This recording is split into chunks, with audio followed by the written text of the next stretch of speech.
Good evening, colleagues, elected members and officers, and good evening to those who may be following this meeting on live stream. Welcome to Business Support Overview and Scrutiny Committee, both the last meeting of the current civic year and also the last meeting of the council term. And I will say something on that at the close of the meeting because we have some members absent at the moment who we know are joining us later. So apologies for absence. We have from Councillor Johnson, Councillor Pat Cooper is kindly substituting. Thank you very much for coming this evening. You're very welcome. Thank you. Also have apologies from Councillor O'Para in relation to a work matter. She may or may not join us later, but she is not substituted. Councillors Clark and Maple specifically, I know, will be joining us as soon as they can. I think that covers apologies. We should welcome Terry this evening, who very kindly is stepping in to Clark for us following Steve's retirement, and of course we thank him again for his service to the council and to this committee. So colleagues, item number 2 is the record of meeting from the 25th of January. Are you content that the minutes as set out are accurate, and are you then happy for me to sign them off? Okay, no problems on that. I will sign those at some point this evening. Thank you very much indeed. Item 3, urgent matters by reason of special circumstances. I'm not aware of any. I don't believe either main group, Councillor Groza, have any urgent matters. Item number 4, I'll first of all ask the elected members for the Conservative group. There are no issues of whipping which arise. Councillor Murray, may I ask you on behalf of Labour Co-op, do you have any whipping arrangements? No? Okay, and Councillor Crozer, you vote of your own accord. Right, okay. Fine, thank you very much. Now, in terms of disclosable pecuniary or other interests of significance, anyone have anything to declare? Councillor Cooper. Yes, on the capital programme, Rivermead School is mentioned in the document, so I'm a governor at Rivermead. Yes, indeed. Thank you very much. Councillor Tijan. Thank you, Chair. Agenda item 5, 7 and 10 make mention of Kindy, and yes. I'm the chairman of Kindy. Yes. Okay, thank you very much indeed. That then brings us to our first substantive item this evening, which is the Council Plan and Performance Review Risk Register for the review quarter 3 of 22-23, and we welcome Sam. Sam is on leave this week, so Sam, we're particularly grateful to you for coming in this evening. Really appreciate that. And I think you'll be dealing with items 5 and 6, but item 5, please. Thank you, Chair. This report summarises the performance for the Council Plan measures that fall under the remit of this committee for quarter 3, which is October to December 2022. There are 7 Council Plan measures of success which falls under the remit of this committee, and these are presented in Appendix 1. 5 measures fall under the Growth Council Plan priority and 2 measures fall under the Council values. 5 out of the 7 Council Plan measures we're reporting on have either met or exceeded their target. There are 2 this quarter that we're reporting on that are red. One is the MAE2, which is the percentage retention rate of Medway adult education. Whilst this did not achieve, it is only slightly below the 5% and therefore is graded amber. The one that's graded red is the HC4, and whilst this is red, it's only because it's slightly below this quarter, but it is achieving overall and is set to achieve this year. The report also represents the quarter 3 review of the strategic risks at Appendix 3. There are no strategic risks to report for this quarter and therefore there's been no change.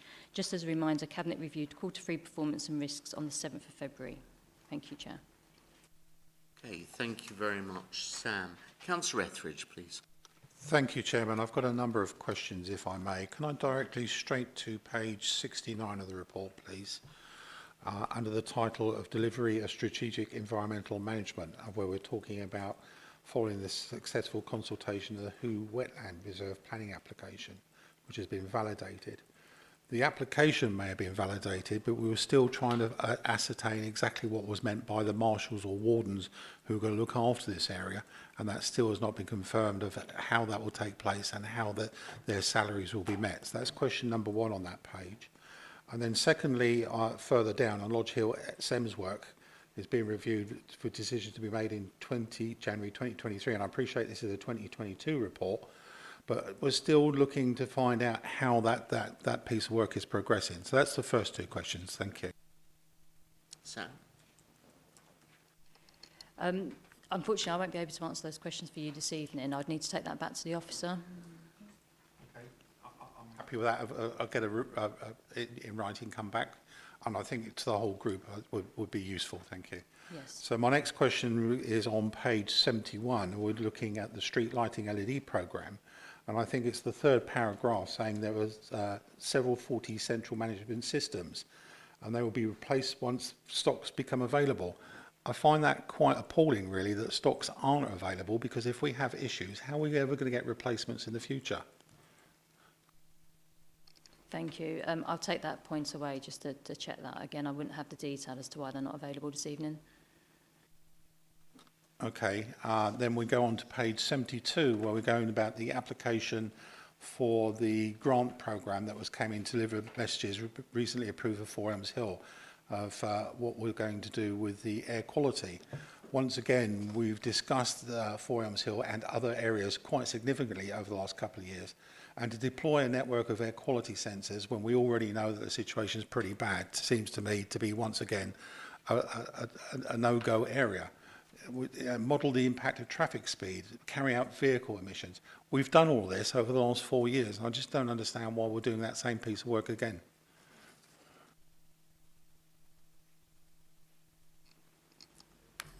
Apologies, I won't have the detail around why they're doing another feasibility study around this. I would again need to come back to you after the committee and some members if required.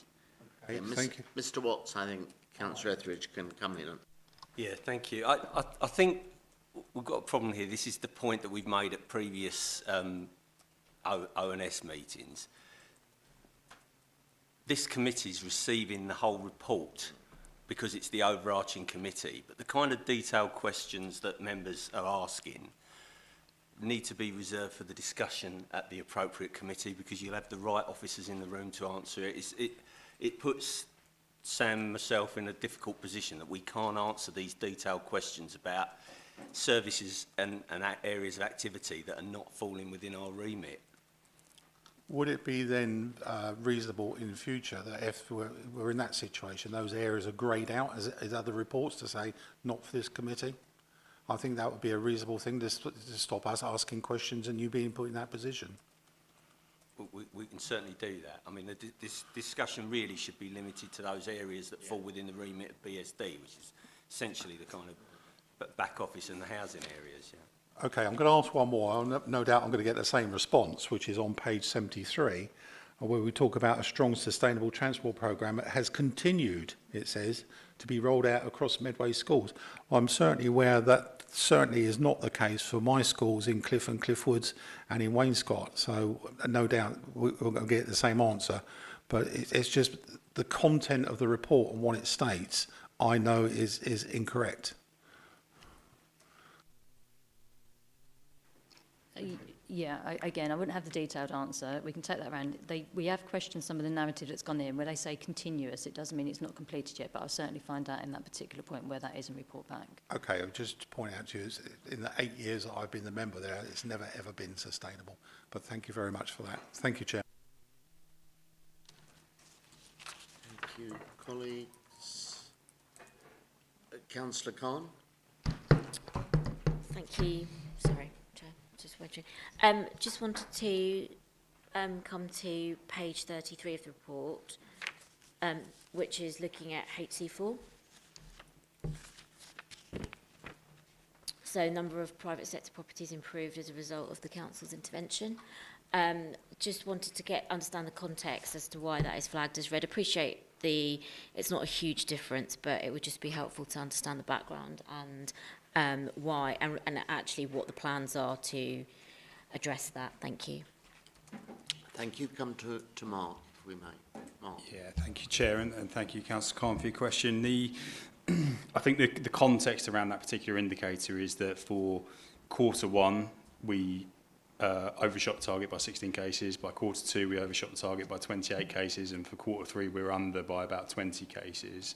So broadly, I think personally it should be a green indicator, if I'm honest, because it is on target across the 3 quarters that we've had. I think the point that I would probably like to make just around that individual stream of work and activity in the private sector is it is a challenging one to sustain. It's very vulnerable to challenges with resources. So if there is any kind of staff turnover or sickness within the team, that is always a challenging indicator to deal with, because we need people to go out there and inspect properties and take action against landlords. It is an indicator that we're on a bit of a journey with. So I think a few years ago, the target was lifted considerably, justifiably, because we needed to do more things in the private sector. But what we are finding is it's harder to meet the more robust legal action you enter into, because you end up expending significantly more resources on one case, albeit for very, very good reasons. And if we were just out there doing the very lowest levels of enforcement, we could probably churn through a lot more cases, if I'm completely honest. But by trying to get the right sanctions against the landlords that need them and improve the properties that we need to improve, that is a bit more resource intensive on a case-by-case basis.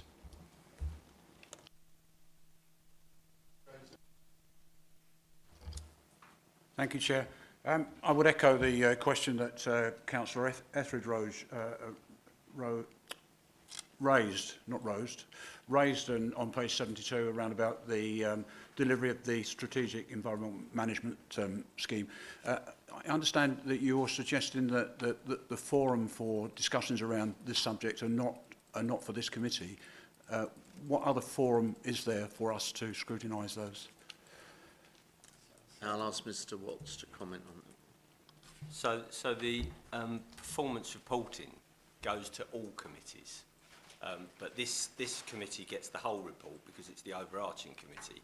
But the sort of really detailed discussions needs to be dealt with at the specific committee, which would be RCE, I think, in this case. Could you explain what RC is? I'm new to this. Regeneration, Culture and Environment Overview and Scrutiny Committee. Thank you. That's fine. Councillor Murray. Yeah, Chair, look, just as a general point and following on from what Councillor Etheridge and actually Phil has said, and I think it's important, George, to be objective about the way you're receiving this report. This is the overarching committee and it's important to have it. And I don't expect officers here to be able to answer the detail. But I do expect this committee to have the ability to look right across the council, and where there are things that are not going well, where we've got reds, to recommend interventions if that happens. And if that's not clear to people, then it does need to be. But I think what we do need to find is a better way of sending concerns to this committee that can be answered from the other committees. So I don't know, Chair, if we can ask officers to take that away. So that, because what we do tend to do, and I'm as guilty as anybody on health, is to receive the report, make the points that we want to make, express the concerns that we have got, and then spin them back around the directorate because we've got the specialist officers there to answer questions. But the council plan is for the whole council, and the things in it are supposed to be things that are good for everybody. And since this committee, effectively, we're looking at resources, where we see reds, it ought to be that this committee has got the power and the ability to say, well, is there a resource problem there? Can we allocate more to it? What's the issue? Why is that happening? So if we find a better way of reporting back from the other committees with those concerns, then I think this would be a more meaningful process than it actually is. Because effectively what we're doing is looking at it twice and being a bit unfair to a group of people who wouldn't expect to have the detail, but do have the ability in your area, Phil, to make resource changes where they're needed. So I don't know, Terry and Wayne, if you can work that up into either an anecdote or a recommendation, either will be okay. But I think that will be helpful, especially when, after May the 4th, we'll have lots of new members on the council, and we've got to think about making things understandable for them. Yep, thank you. I think that's a lot of sense in that. I would suspect that the officers would want some time to think that over rather than us moving anything on that tonight. They've heard what we've said.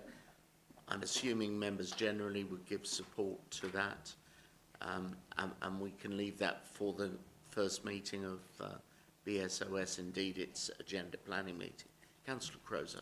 Yeah, I was just going to ask, is there a mechanism then at the moment where concerns at the Regen Committee would come here? Was the concerns raised at the Regen Committee about this? Do you want to comment, Councillor Etheridge, as Chair? Thank you, Chairman. Some concerns were raised at the regeneration meeting on specific things, but we never actually ever got the detail. We're back in the same scenario once again.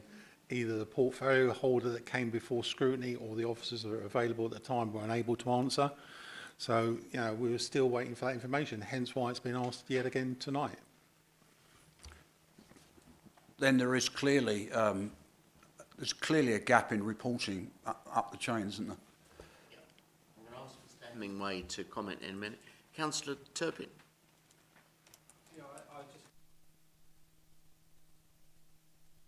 My recollection is we had the team to do the air quality, but that was quite some time ago in the cycle, wasn't it? So things have moved on, but it certainly, I don't recall the Who Peninsula Air Quality Action Group being a real focus or any inputs and outputs on that. So, you know, but that's just my recollection. It was quite some time ago, so this is quite out of sync. Councillor Etheridge.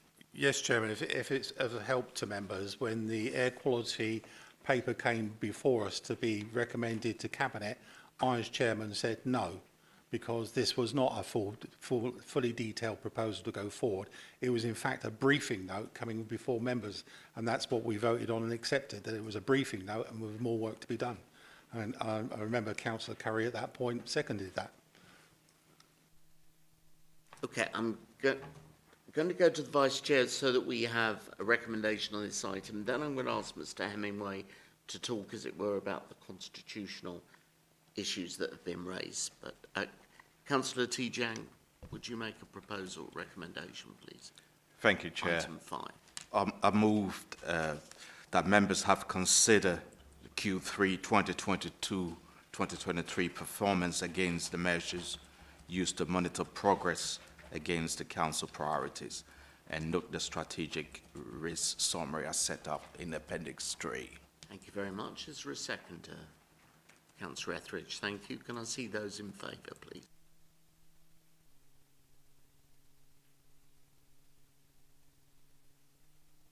Thank you, colleagues. I'm going to come to Wayne now. Wayne, would you be kind enough, insofar as you can, to comment on the issues members have raised? Thank you. Yeah, thank you, Chairman. So I'll just advise briefly, in terms of obviously the council plan, performance monitoring reports and risk register reviews, each quarter will start by being reported into Cabinet, and then it will go to each of the three, what you might want to call more service overview and scrutiny committees. So that means children and young people, health and adult social care, and then regen, culture and environment. And the final port of call for each quarterly review is then this committee. So you do have a summary of comments from the other committees at Appendix 4 to this report, and also in an addendum report which sets out the comments of the Health and Adult Social Care ONS Committee, and where there's any specific action for this committee raised by the other three committees, then that's obviously something for you to consider tonight. There isn't anything for you specifically tonight. And in terms of any action you wish to take as a result of that, as you say, you know, with obviously Phil being, you know, responsible for allocation of resources, then the recourse for this committee would be then to refer matters up to Cabinet in terms of any formal decision making. So I hope that's helpful. Thank you. Councillor Crozer. Can I just point out, Chairman, that if the detail doesn't get put in at the start, it doesn't come to any of the committees, and it certainly doesn't come to business and overview and scrutiny. Yeah, good point. Okay, colleagues, thank you very much indeed. That moves us on to item 6 from page 93 again. Sam, this is in your name. Thank you. Thank you, Chair. This report introduces the risk strategy for 23-24. The strategy has been to Audits Committee previously. No comments were received. The report was only noted. To summarise some of the changes that are reflected in the report, we've got the disbandment of the Strategic Risk Management Group. The now ownership will sit with the corporate management team, and risk management will be dealt with at that level rather than through the Strategic Risk Management Group. Strategic risk will continue to be defined as live risks and managed risks as previously discussed. There's an increased emphasis on the different levels of risk register to ensure risks can be escalated up and down appropriately. The risk register will be held both at service level, programme and project level, as well as directorate and strategic level, with clear guidance on how risks and thresholds are tolerated in terms of raising them. There's a simplified 4x4 risk management together with a scoring criteria to enable a more accurate and informed risk evaluation, as feedback previously suggests that ours was not being done consistently against the risk matrix that we had. And we've revised the tolerance level of B1, which reflects the simplified risk matrix, whilst maintaining the framework to escalate the most severe risks. The committee has asked to comment on the risk strategy for 2024 as set out in Appendix 1, and to report and submit any comments to Cabinet. Thank you. Thank you very much, Sam. Councillor Croser, please. Thank you, Chair. I think the same question goes for the risk register. Well, I'd like to know at what point the risk is analysed. Is it analysed by the Regen Committee and the various committees, or is it analysed at officer level? So is the risk being analysed after you've seen the detail, or is the risk being analysed after it's come to committee? So the risk is being evaluated by officers and escalated up and down. This is what the risk strategy is trying to make clearer. So there'll be risk registers held at project level, there'll be some held at a divisional level, directorate level, and then the strategic risk register. Those risks will be reviewed by officers through DMTs and CMT. If they are escalated to the strategic risk register, they'll then be reported to members, firstly through Cabinet, and then as part of the performance and risk reporting to committees. And as with the performance reporting, the report will go to all of the committees. So the risks that pertain specifically particular areas of service might be best dealt with at the relevant committees. Yeah. Thank you. But Chair, if I can just say that these are overview and scrutiny committees, and therefore there should be some scrutiny. To have the risk there and the problems not and the detail not there, I don't see how any of the committees can assess or can scrutinise whether the risk is the correct risk or not. Okay. I think we were responding to criticism about the length of the report and trying to summarise it a bit better. I mean, we can have a look at the format again, I suppose. We are planning a review of our performance framework for next year, but that won't be in place for Q1 of next year. And we can look at, through that review of the performance and risk reporting framework, we want to look at what we report to where and whether we're getting the right information to the right audiences. So we can take on board that comment in that review. Yeah, and I think generally on the papers, you know, new council, new committee, if any member has concerns about a lack of information in advance of the committee, then there will be nothing, as far as I would see it, incorrect or inappropriate in emailing an officer and saying, you know, I'm going to be asking for some more information on whatever at the meeting. That's another possibility. Not ideal, but that is another possibility. Hasn't not that process, Mr. Chairman, taken place already from what Gary, Councillor Etheridge is saying, that these asked for the risk, asked for the detail, hasn't had the detail, and yet it's still come up through the committees? Yeah, and arguably, you know, that needs to be dealt with as a matter of principle. If that information is not there, that should be there at the appropriate stage, no question. And members can express that view if that absence exists on a particular item or topic. Thank you, Chair. And we'd expect that then to be followed up, and we can have a briefing note afterwards, which is what we've done on numerous issues in this council term, for sure. Thank you. Councillor Curry.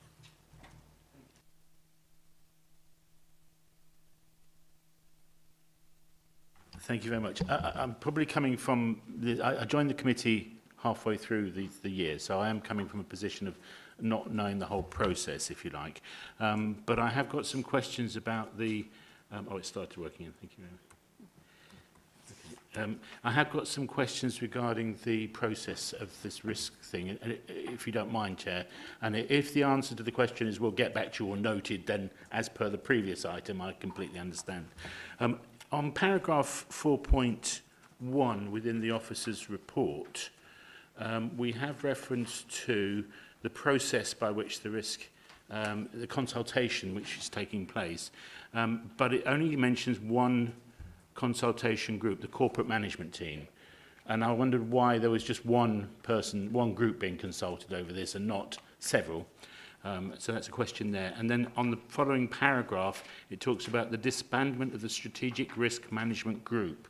And I'm unclear as to what that group did in detail and also why it's being disbanded. So there's two questions in there. I've got comments then on the actual appendix itself as well, but I'll just hold there for the moment. Thank you, Chair. Yeah, if I may take the first one. In terms of the consultation with corporate management team, this, like the council plan, has been a light touch, and that was the intention in terms of the risk strategy.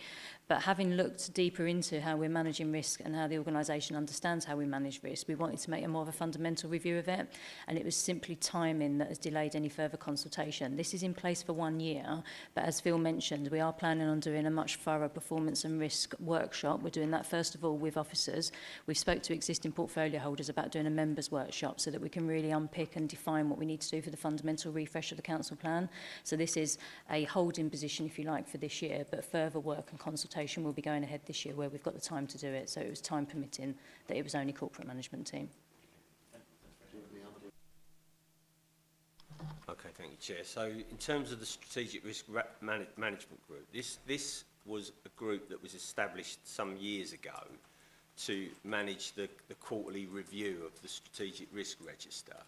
But I think over a period of time, the membership of that group was starting to get a bit diluted, and we weren't seeing senior enough representation at that group. So I suggested that we disband the group and deal with this at CMT to give it the profile it requires. So that's basically why.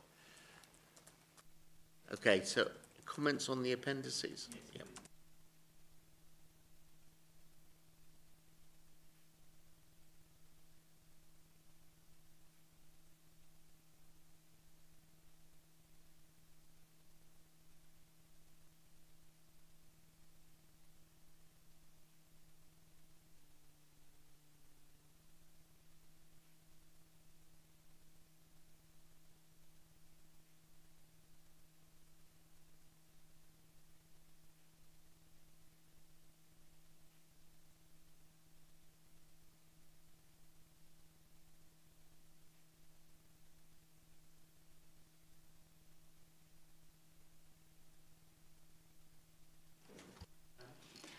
Yeah, so predominantly this is from the LGA in terms of good practice, and the LGA have pulled together a number of good practices from other councils.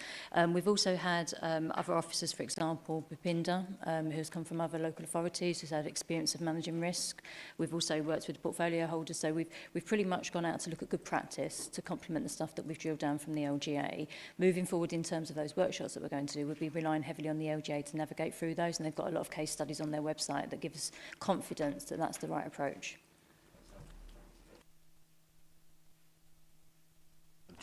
Just moving on to page 100, which is page 4 of the appendix, if I may. Within there, there's a talk about the programme and the reporting framework. And one concern I have there, which is regarding the going down to sort of the lower level reporting structures, where it says it's quarterly reporting, directorate risk review, quarterly service programme and project review. I'm a little bit concerned about quarterly reviews at that level of detail, and I wondered if we have more, say, monthly reviews or even bi-weekly reviews going on within that structure, which isn't reported here, but may well be taking place. So I just was a question around that. Yeah, absolutely. Certainly from a project point, there is bi-weekly or monthly reviews in place in order to keep the project moving and the risk that's associated with it. And I can talk from our own projects we have within my key area. I guess what we need to do within this strategy is make sure that whilst there's a quarterly reporting up, people need to make sure that there is that informal element of that project management still happening. Now, again, Bipinder's working on a project approach to how we can project manage consistently across the organisation, and as part of that will be the good practice around that regular reporting around the risk register. So there's a matter of weaving other activities into this main risk strategy that will give confidence that at the right levels people are adopting the right and consistent good practice. Okay, that's really helpful. Thank you. And just moving on then to page 101, get my pages right. I've got under the stage 2 identifying risks, a question there, and there's no mention of resource risks coming in. And I'm conscious of there is a massive resource issue with the council across the board, and I'm not really seeing it there. I've got risks falling under different categories, and I really do feel that we need a resources heading in there somewhere. Just for a good example, just as a small example, something that Councillor Estridge will be aware of, the public rights of way management is a statutory function of the council. We haven't had a public rights of way officer since last June, and that means the work's not getting done properly, and it's a statutory function of our council. So we have a risk in there of stuff that's not happening, which obviously you wouldn't be aware of because it's not within the envelope of this committee, but it's the kind of thing which we need, I think we need in there. So I'm just putting that forward as a suggestion on that one.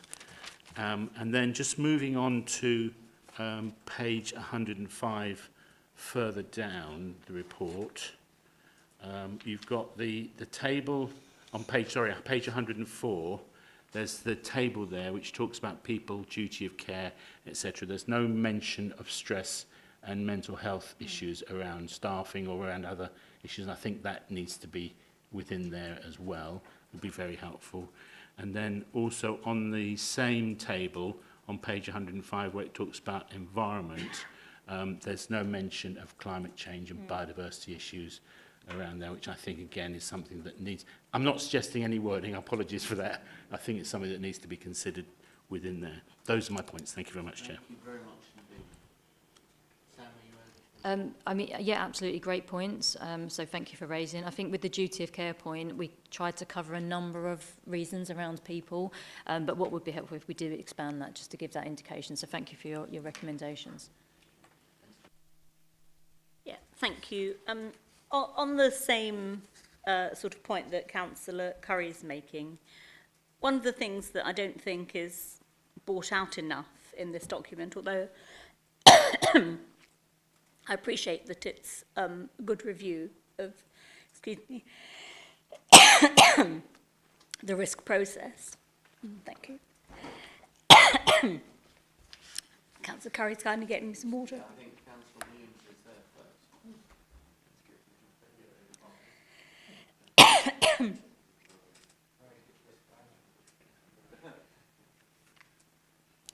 Thank you. Thank you, Simon.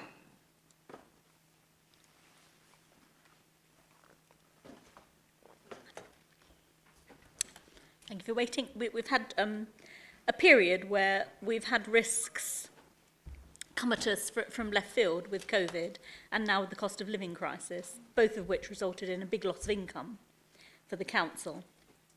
And I think a way of encapsulating that kind of risk, in other words, things that, and I don't want to revisit the debate about keeping COVID on the risk register, because obviously we have said a lot about that. And it fell not exactly onto deaf ears, but certainly unwilling ears. However, the cost of living crisis is now having a similar impact on the council's income. And I think encapsulating that quite where you do it, somewhere within perhaps the financial impact, I think it is important. You know, so things that come in and impact on the council's income and cause a loss of income change lots of things, don't they? And I think having that encapsulated somewhere would be very helpful, please.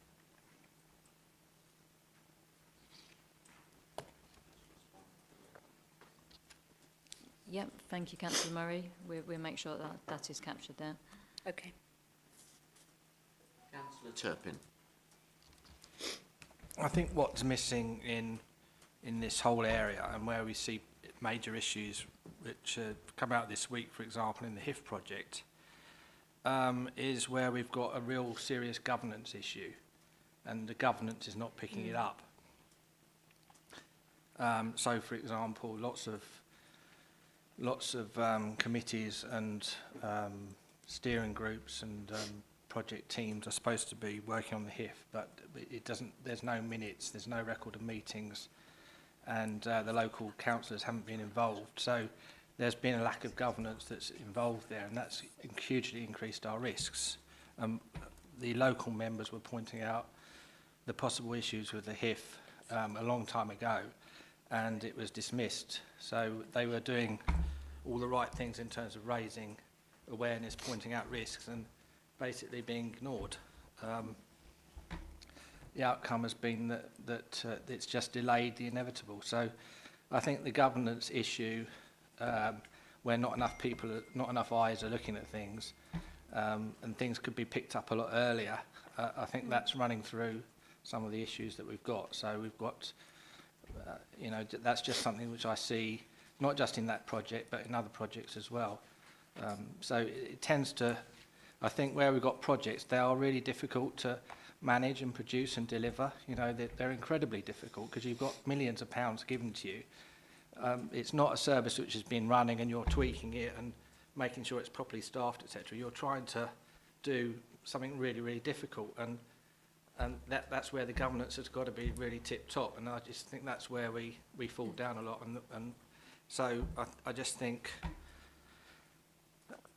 you know, I'm just thinking of the one in my ward, which is the runway project, and that the whole budget for that completely went, it was overpromised and underdelivered.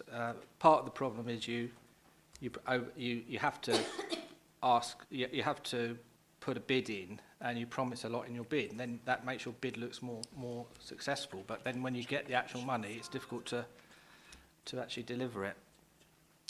So we had the runway project, but the runway hasn't actually been delivered. But we've done a lot of other things around it, so there's a lot of good things that have come out of it. But on its own terms, the management and the risks are high. And I think this is what we're seeing with the HIF project. We're going to get something out of it, but it's not. The whole process has been riddled with difficulties, which we're seeing at the moment. And if we had more clear governance across the piece, then I think that these things would have come out a lot sooner. And the people that are whistleblowers, it's human nature. Whistleblowers tend to get ignored to start with, and then later on realise that they actually were onto something here. But you know, that's the way where we're at with the HIF project. Okay, thank you, Councillor Murray. Did you want to come back? Okay. Yeah, thank you very much indeed. Okay, I'll come to the Vice Chair. Councillor T-Jam, please. Thank you, Chair. I move the recommendation on page 94 that the committee has considered the risk strategy 2023-2024 as set out in Appendix 1 to the report and submits its comments to Cabinet.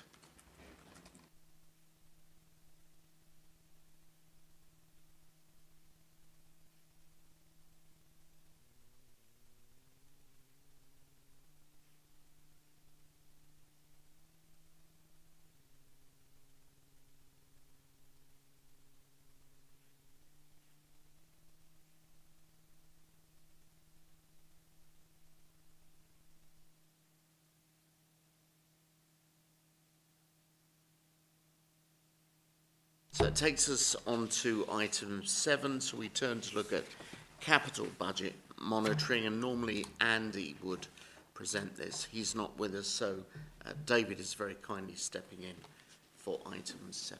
David, over to you. Thank you. Thank you, Chair. So this report was presented to the Cabinet on the 7th of February and summarises the forecast submitted by budget and project managers for all schemes in the capital programme. Round 3, that stood at almost £472 million in total. Table 1 in section 3.1 shows that split by directorate. Table 2 shows how the programme is funded. Section 9 sets out the changes that were made to the capital programme between rounds 2 and 3. Whilst there are detailed updates from the services for all schemes in the programme, there is only one variance being reported, and that is in the Children and Adults programme, which is forecast to overspend by £591,000. On basic need for primary schools, the works to expand the 100 of Who Primary School are forecast to cost £658,000 more than budget, due to increased costs for materials and labour, along with some design changes required around the gas main through the site. There's a £25,000 overspend projected on the Wayfield Primary expansion, as some additional roof lights and fencing were required. Both of these are being funded from the basic need grant we've got for 23-24. There's also an overspend of £14,000 as a retention for an old scheme at Maundine Primary, which is now due. Again, this will be funded from Section 106 contributions we've received. On basic need for SEND schools, the Abbey Court Phase 2 scheme is projected to underspend by £850,000. However, the Bradfields expansion overspent by £748,000 because of increased construction costs. Just note, the Cabinet have approved the environment of the underspend on Abbey Court to fund the overspend on Bradfields, leaving a net forecast underspend of £102,000. The remainder of the schemes in the programme are forecast to budget, and between myself and Phil, I'm sure we'll take some questions appropriate. David, we have got questions. Thank you very much indeed for your report. First of all, Councillor Williams, please. Thanks, Chair, and thanks for the report. Just like to go to page 132 of the report. We're back onto the HIF bid. As we know, we got 170 million. It lays out there what's been spent so far. But on recent news, we found out that the railway link has been shelved. So I don't know if you can answer this question now or not. The 59 million or the 62 million that was earmarked for the rail, would that be going back to where it come from, or are we holding that on and using it for other part of the HIF or not? I don't know if you can answer it now or not, but obviously the question has to be asked there. I think Phil may be able to help us. I will try and explain it as I understand it. So the £170 million was no longer, because of things that, economic situation that's affected all such schemes, all of our capital programmes, every single local authority, inflationary pressures, it is no longer possible to deliver the original specification within the £170 million that was made available to us. So, like other authorities with HIF bids, representations were made back to Homes England for more money to deliver that specification. Homes England's stock response is essentially that they haven't got any more money. So we've been invited to rethink the proposals, and that's what the officers are doing at the moment. The easiest option really was to dispense with, or to pause rail, I think is the terminology we're using, pause rail at this stage, and see what we can deliver for 170 million. So the SEMS element will continue, the road element will continue, and I think officers are looking at a sustainable transport option. This hasn't been agreed yet, so this has now got to go back to Homes England as a revised proposal to see what they say, essentially. That's the position we're in. Is that helpful? Yeah, it was split down into, I was wondering whether the railway was being mothballed at the moment, they'd take that 60-odd thousand out. But we're using the whole 170 for sort of re-accessing the project, are we? Because all three elements of it, yeah. Not be yeah, I can understand. The yeah. elements of that 170. Yeah. So I think, as Councillor Turpin said earlier, we did bring this up a while ago. But yeah, when you do get some answers on this, could we have a briefing note for the committee, and maybe all members really would be nice to have? Is that okay? Thank you. Thank you. Councillor Etheridge, please. Thank you, Chairman. I'd also like to go back on the same comments that my colleague, Councillor Williams, has made. It's come to our notice that a lot of this information was known in November last year, and certain officers were giving a briefing on it. And if that's the case, why has it taken so long to make a decision and come forward with this now? So that's my first question.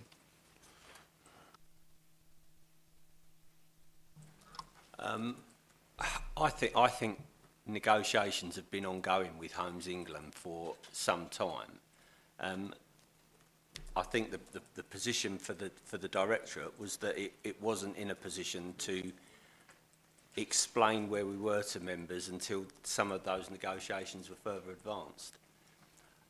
So there was to and fro between the council and Homes England. Our original plan A was that we were making representations to Homes England for more money to deliver the scheme as was. And I think the director and the management team felt it was premature to say anything to members until we were clearer about what the options were. Okay, thank you for that answer, which leads us back to something that was mentioned earlier. If the criteria that was followed for the new routes to new growth was followed 3 years ago, all members would have been made of that aware immediately. So that's just a comment. A quick question, because I can't find it anywhere within the capital or revenue spending. And I appreciate that some of it has not been put in place yet. So for the Who Wetlands and the Marshals and the Wardens stroke maintenance will come shortly. The ongoing maintenance for splashes will come shortly. But we've already spent tens, if not hundreds of thousands of pounds on Medway Park and Lordswood Sports Centre. And I can't find anywhere where that money is accumulated from and how it's got there, either in the capital or revenue. So I'd like to know where it should be and where we will find it in the future. Thank you.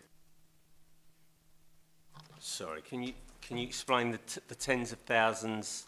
I'm certainly aware that almost £1 million has gone out to Lordswood Sports Centre over the last 10 years.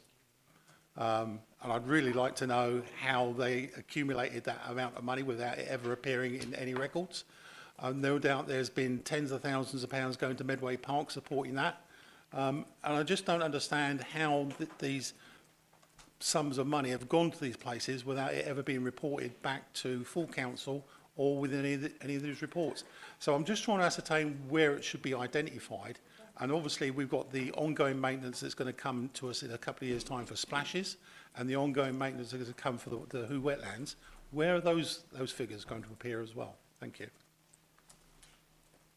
Okay, I think if you're talking about the revenue costs of those two facilities, obviously Medway Park is a council owned and run facility. So there will have been investment from the revenue budget, from the Building Repairs and Maintenance Fund that's gone into Medway Park to maintain it, and that's appropriate, and it would have been part of the revenue budget for the leisure centre, funded from the income that the leisure centre generates. With Lordswood, I think you're probably referring to the £80,000, I'm not even sure what we call it, a management fee.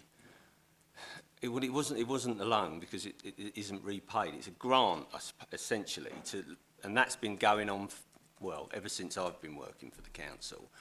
We have, over the last few years, negotiated down the reduction to that, so that I think it's from next year we no longer make that £80,000 contribution to the continued running of Lordswood Leisure Centre. But it was a decision that the administration made some time ago. But it forms part of the revenue budget for the leisure centres. Thank you. Councillor Curry. Thank you, Chair.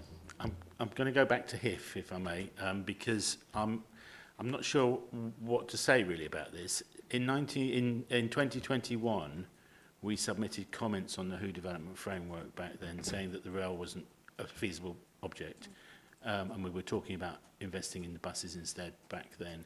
And finally, in 2023, we're now seeing the reality of that. The curve was lost. The railway should have been built by Network Rail, because that's what they do anyway, within their own timescale and with their own money. So it was really a non-starter right at the beginning of this project. And we've seen delay and confusion all the way through this. And I'm starting to get more vocal about it because it's been a frustration. And then again, last year, we submitted our views on this in January, saying again that the rail was no longer a feasible option and buses should be the route to supply the Hoo Peninsula and the outlying areas of the North Kent Marshes with a decent, proper, affordable bus service. Back in November last year, we submitted yet a third consultation on this and said exactly the same again. In fact, we built on our consultation at that stage by saying that the Strood station should become a transport hub with a bus station on land that we own, and that would form the basis of a link to the new developments around the Hoo Peninsula for bus services, and they would be ultra-low emission and electric. Now, taking out the rail and the £60 million that's now available in the HIF would cover a lot of that cost and make a much more sustainable, environmentally friendly and community-centred service for the people who are going to be moving in there over the next 10 to 15 years. And for the existing communities, it would be a godsend because the bus service out to the All Hallows and Grain is just awful. And this would change that completely. We've been saying it consistently for nearly 2.5 years now. And finally, it's being adopted. And finally, it's being looked at. And Mr. Watts has just said that conversations have been going on with Homes England. Well, why weren't we aware of these conversations? Why haven't we been told that there was doubts being raised? And why weren't we made aware of this? Because £170 million of funding has to be spent, in my understanding, by 2025. Well, that's not going to happen now. We were told that the rail and the road planning applications would be in by February and March this year. Well, that's not happened. So when are they coming? Obviously, the rail one is not now coming because somebody, somewhere in the ether, has decided that we're not going to do the rail anymore. But even though we've been calling that for a long time. So where has that decision come from to not do the rail anymore? And what is now happening is a complete confusion over where the money, will Homes England want their money back? Because we're unlikely to we're not delivering to rail, so will they take the 60 million back, as has been asked? And if we don't spend it by 2025, will we get another extension? We've already had a year's extension on this project already. It's just one thing after another in relation to how this is being delivered, and a coherent strategic oversight of this has been missing from the start, and I think that's really where the problem has lied. And actually, I'm not putting it on the hands of the officers. I think the strategic oversight has been missing from Cabinet. And I know this is not a political committee, so I'm not making a political point here, but I think that's where the responsibility rests for making these decisions, and it's not happened. And as you can tell, I'm quite cross about it, but I think there are some real serious questions, and I would be very concerned now if Homes England don't come in and scrutinise the process and say, actually, no, sorry guys, we'll have our money back. We could be at risk of losing this, and that's where risk registers and stuff kick in as well. I'd be interested to hear, obviously, your comments from Mr. Watts on this, but that's where I feel strong at the moment. And there's one other point. The consultation in November was carried out, the public consultation, on the understanding that it was going to be a rail. Now that's no longer the case. Do we have to go back out to public consultation again and spend another 6 months doing that process and extend the timetable even longer? Based on the fact that the local plan, which has all the housing that's going to go out there, going to be built into it, that's starting to happen. Now, the planning applications are going to start rolling in from the developers wanting to build the houses, and the infrastructure will not be there as a result of this delay and confusion and lack of proper oversight, primarily from the Cabinet. Thank you, Chair. Thank you. Some strong points made. Mr. Watts. Okay, yeah, thank you, Chair. Obviously, this item is the capital monitoring, and the service have reported that the scheme will be delivered within 170 million. What that scheme looks like, I suppose, is the moot point now. I think there's a couple of points that have been raised here. So one is about the governance. Now, the way the administration operates is it has constituted a number of cabinet advisory groups. So delegations are made to officers by cabinet in consultation with members through these cabinet advisory groups. And I think that's where most of the decision making, I suppose, at an operational level around the HIF scheme is taking place. I don't think I want to get into a conversation about the rights and wrongs of that today. In terms of the decision making, no decision has been made about the revised proposal. What officers are doing are working with Homes England to identify the art of the possible. So clearly, plan A was to go back and say, we can't deliver the specification in £170 million, so we need more money. Homes England have come back and said, we can't give you more money, so you need to submit a revised specification and revised proposal. Officers have been working with Homes England. There's been some back and forth. Our consultants have been costing options and that sort of thing. At such a time as we've reached a position where Homes England have agreed that something is acceptable, it will come back to Cabinet for a decision. The decision won't be made behind closed doors. There will have to be a Cabinet decision about the revised proposals for the HIF. And at that point, officers within RCE will bring that report forward. So that's the issue around the decision making, if you like. Councillor Croser, next, please. Thank you, Chair. Number of speakers. I've noted everyone. You will be called. Thank you, Chair. I'm glad that Medway Council are now realising that there is a problem with HIF and development on the Hoop Peninsula. And I would go back again to HIF and to say that the 170 million that was delegated for the improvements to the infrastructure on the Hoop Peninsula there was 64 million pounds to produce a modal shift of 10% from road to rail.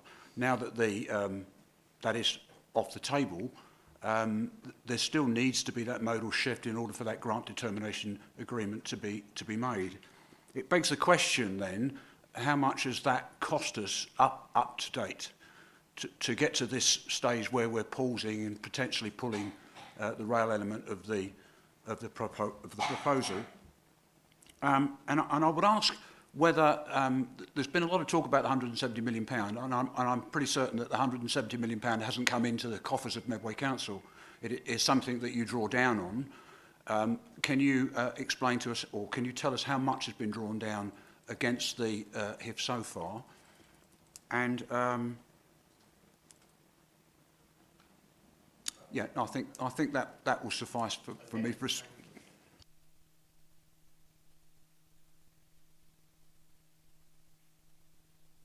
So I mean, just going from the figures in the report, so it says that the expenditure to date up to the end of the last financial year was 11.2 million, and the forecast spend in the current year is 8.2 million. So there's best part of 20 million pounds that would have been spent so far, forecast to be spent by the end of the financial year. But yeah, but what the breakdown of that is on what particular schemes? Can you clarify? I can understand that that's what's been spent. Yeah. Has that been drawn down from Homes England? I don't know exactly how much that would have been drawn down. Who is responsible for the £20 million that's been spent? Because if it isn't delivered by Homes England, according to the grant determination agreement, it can be clawed back, or it needs to be paid back. That's right. That is the risk. But at the moment, my understanding is that HIF have agreed all of our claims to date up to the end of January. So everything we've incurred up to the end of January, including spend on the paused rail scheme, has all been honoured up to the end of January.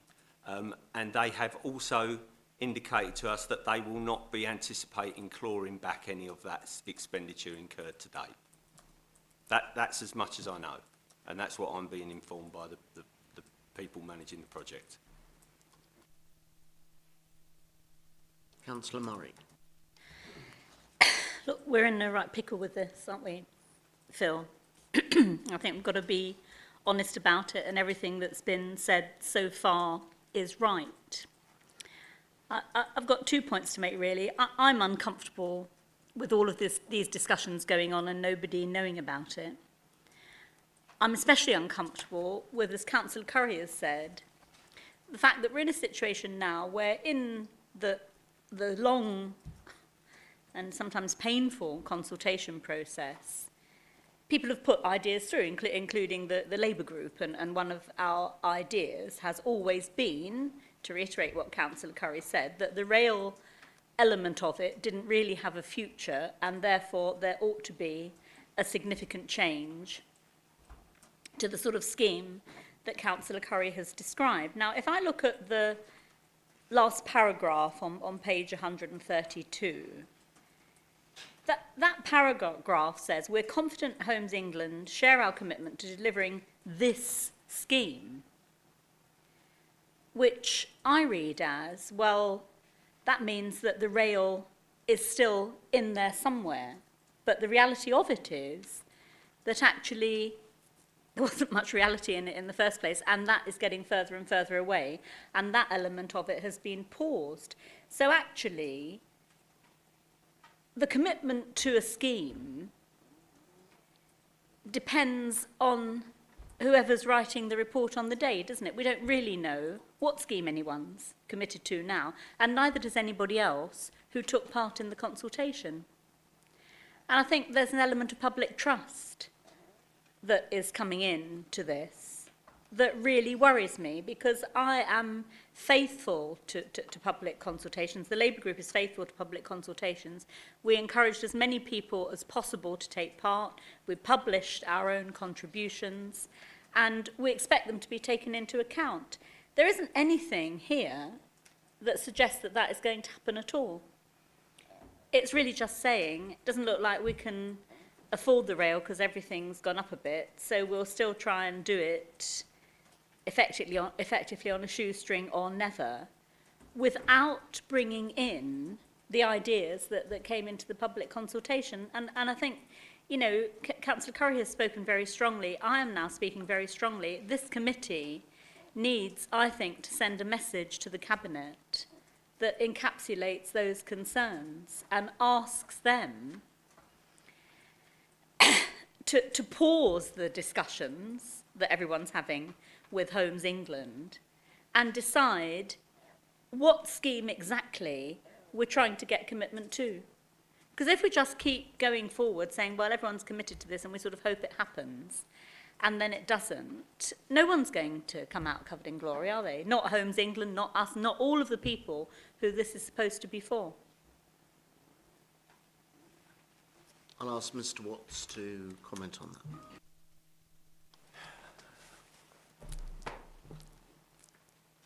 Right. We did have quite a lot of discussion about the narrative that went into this monitoring report.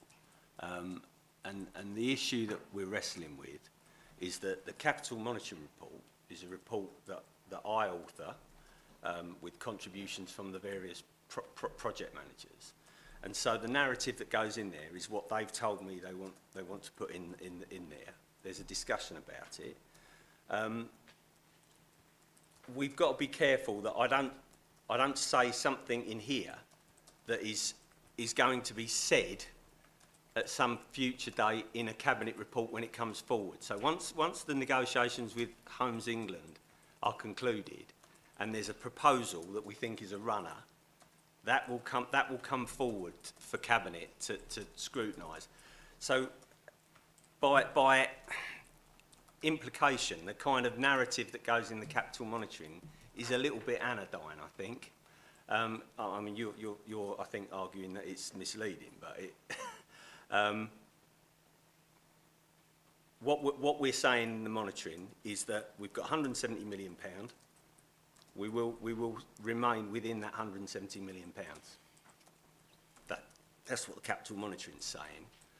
But in terms of the detailed discussions that are going on with Homes England that are leading up to a revised proposal, it's premature for me to try and put any of that detail in this monitoring report.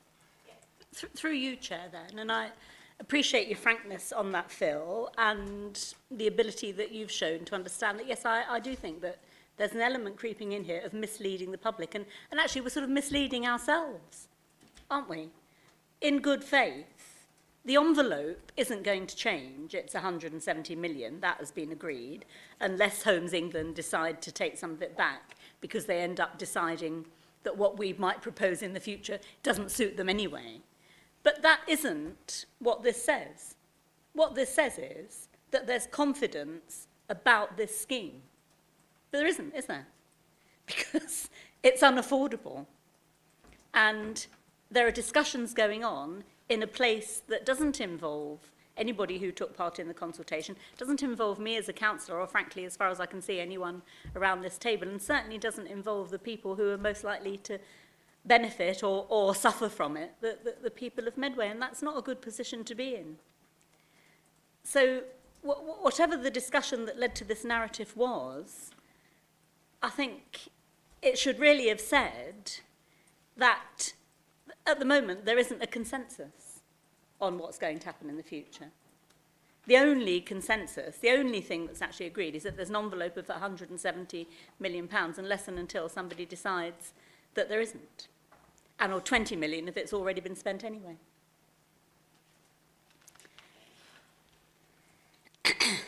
Welcome to Councillor Maple. Councillor Maple. Thank you very much, and my apologies for my delay.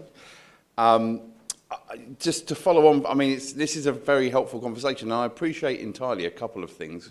You know, we've said in the past, actually, some of the monitoring, you'll have the closer focus at the other three scrutiny committees. That's right and appropriate, but the time we're spending on this tonight is entirely appropriate, because actually, if you think about HIF is a multi-covering item. It covers all four scrutiny committees ultimately, because if HIF doesn't succeed, you know, houses won't be built, employment will suffer. Well, houses might be built, but well, houses will be built, but employment will suffer, education will suffer, all the rest of it. So it is right and appropriate we spend this time.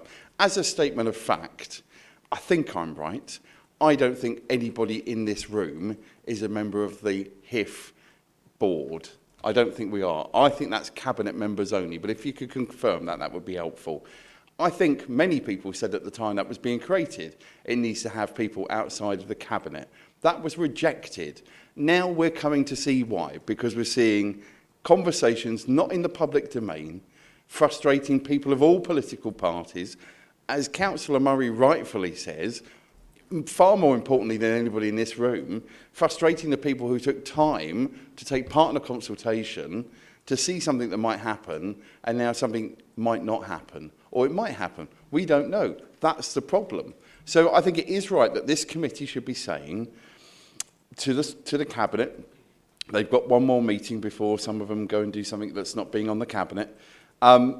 We need this looked at in detail. And actually, we need to be communicating back to every single person that was consulted, because we will know who they are, because they completed an online form, I presume, to say, actually, respectfully, to let you know these changes are having to happen now. I think people would accept costs have gone up. I don't think anyone in this room would say anything other than that. But there are some pretty big fundamentals here, as already been said by my colleague, Councillor Curry. You know, the decision around the train station. Well, I think we were advocating what's likely to happen, well, according to the Medway Messenger, which is not, I don't think, a Medway Council document, that is on hold. So from that perspective, that's £63 million, which is probably not being spent. It's paused. Again, there's that interesting language. So I'm happy to hear the Vice Chairman's words when we get to the summing up on this item. But I really urge us to be sending a message to Cabinet to say, or to the HIF board, if we want to write to them directly instead. Don't write to both. It might be going to the same people. Who knows? So I think we need to say this committee is very concerned. Again, happy to hear the Vice Chairman's wording on that. You've heard from my colleagues. The other thing I wanted to pick up as a more general point, away from HIF for a moment, and we have talked about this before, but it continues to be the case. I am concerned at the amount of heavy lifting Section 106 is doing in parts of this report. To say we anticipate, you've got to anticipate, I accept a budget is a bunch of assumptions. We anticipate this will be funded by Section 106, but if not, blah, blah, blah, blah.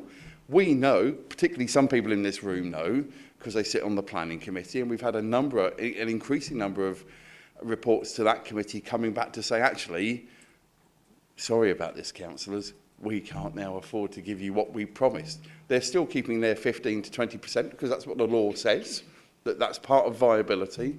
But the bit saying, actually, we're going to make sure we build community facilities or education facilities or whatever it might be, is not there. So again, I don't expect a huge answer on that apart from I am concerned. I would be interested to perhaps see at some point, probably post-election, I think we do need to get an understanding as to, perhaps to begin with as a briefing note, and then, if required, to come to this committee, I think, that whole role of Section 106, because it's not about regeneration, it's a funding matter fundamentally. So I think I'd be encouraging whoever sat round this table, after we've seen a briefing note, and I say I would wait for the next generation of councillors, who might not be any of us in this room, unlucky for all of us, just to understand where we are, what's outstanding, what are the types of schemes where they're pushing back, and actually what are we doing to push back on the pushback?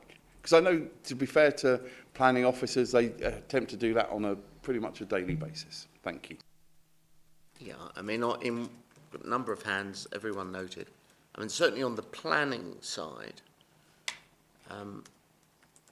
those approaches have been made, and the planning committee has not accepted all of those requests. So we have made some strong decisions, arguably, on that.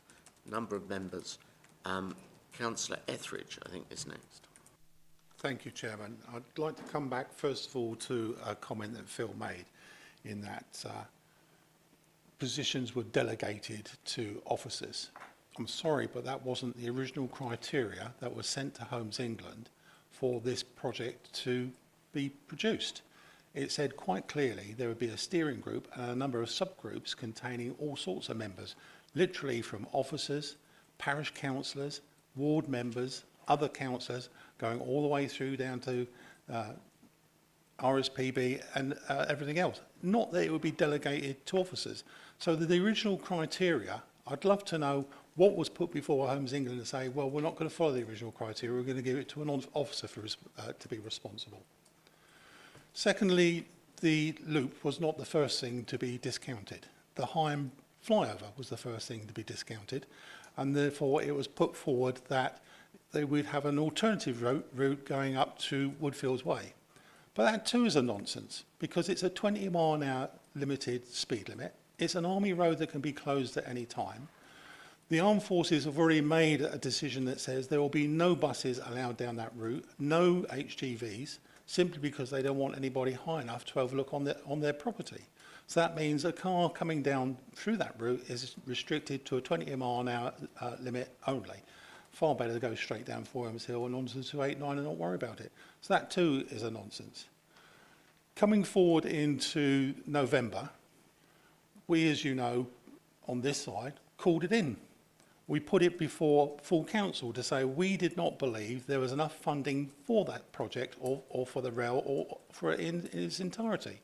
We were ridiculed in full council by certain members of my group to saying we were talking such nonsense.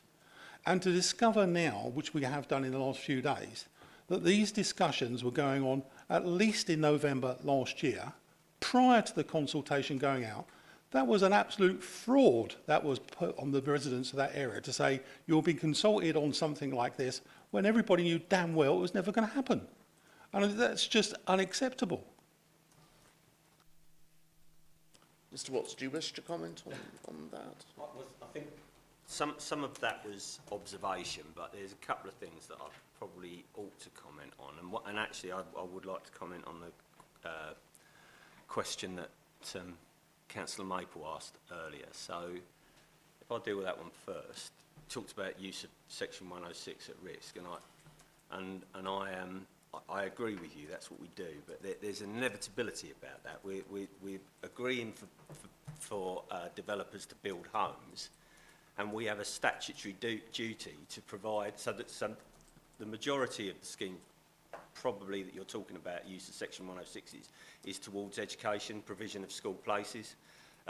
We can't wait until the Section 106s are in the bank before we build a school or create those additional places. Otherwise, kids have got nowhere to go to school. So, yes, there is an inevitability that we do certain things at risk. I think we acknowledged there's a risk there when we do that, but it's about fulfilling our statutory responsibility. So that's my response to you in terms of the Section 106 argument.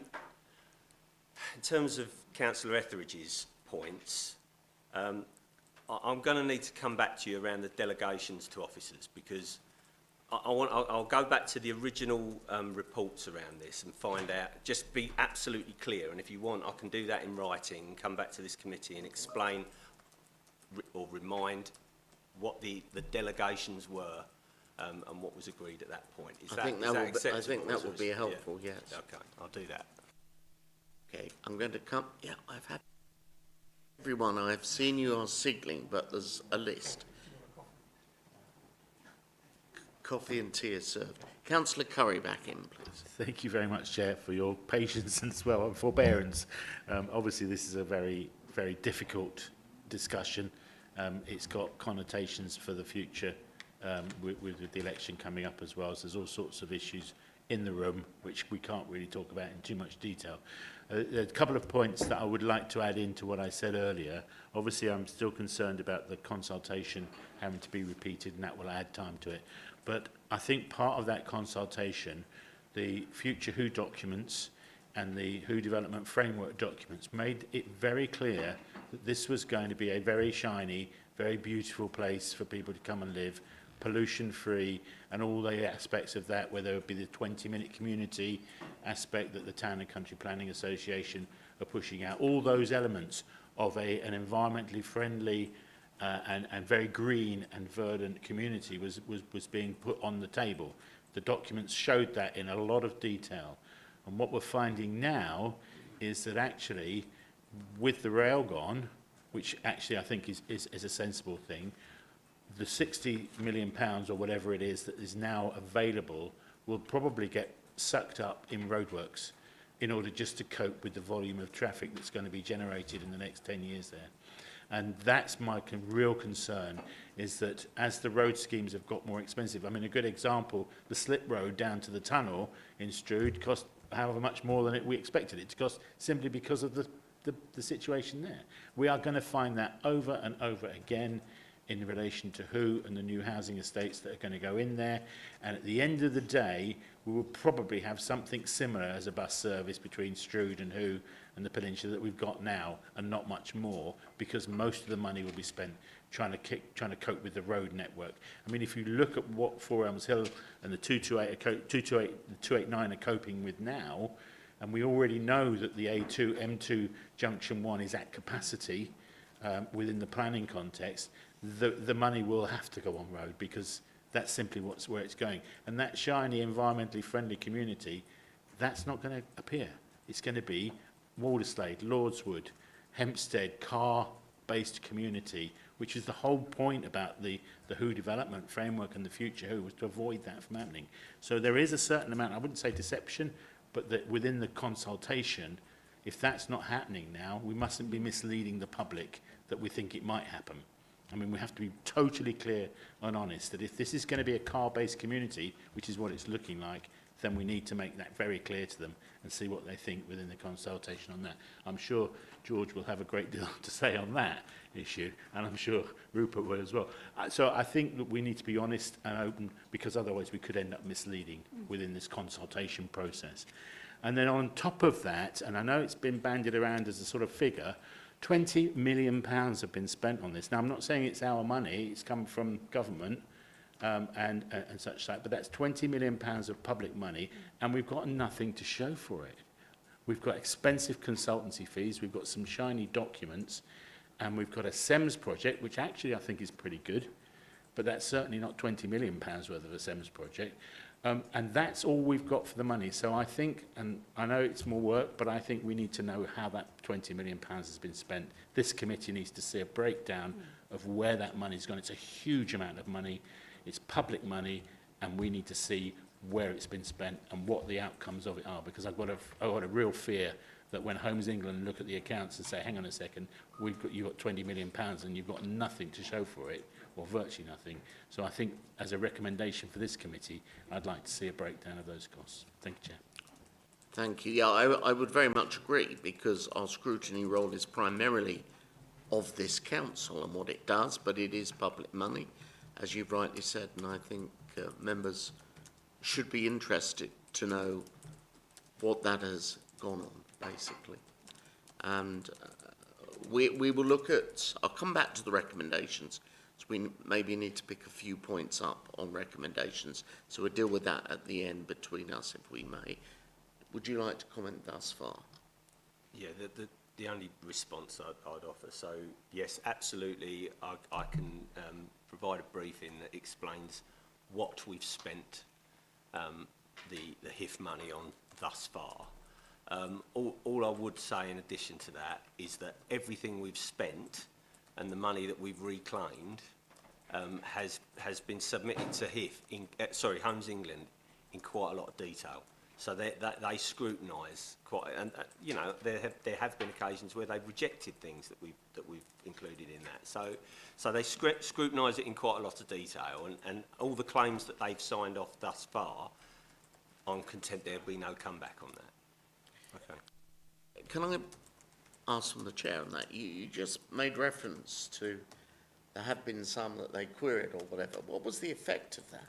So are we saying we've expended X on this particular aspect of the project, and they come back and say, oh, but we don't approve that expenditure. We've already spent that out. So from what budget is that coming if it's not being, as it were, reimbursed to us? So that's essentially where we're employing internal resources, so the regeneration team, and seeking to recharge some of that time to the capital scheme. So that they are base budgeted posts. Those that are specific to the scheme are a charge to the scheme and have been signed off. Yes. But where we've tried to charge management time to the schemes and that sort of thing, some of those have been queried. That happened very early on in the process when we were finding our feet, and we now know where we stand in terms of that sort of thing. Yeah, I appreciate that. I think it will be of interest to members not only to set out the detail of the 20 million expenditure, but perhaps to know of those particular aspects of work that were in effect financially rejected by them. Okay. That might be of interest. Councillor Croser, you've been very patient. Chair.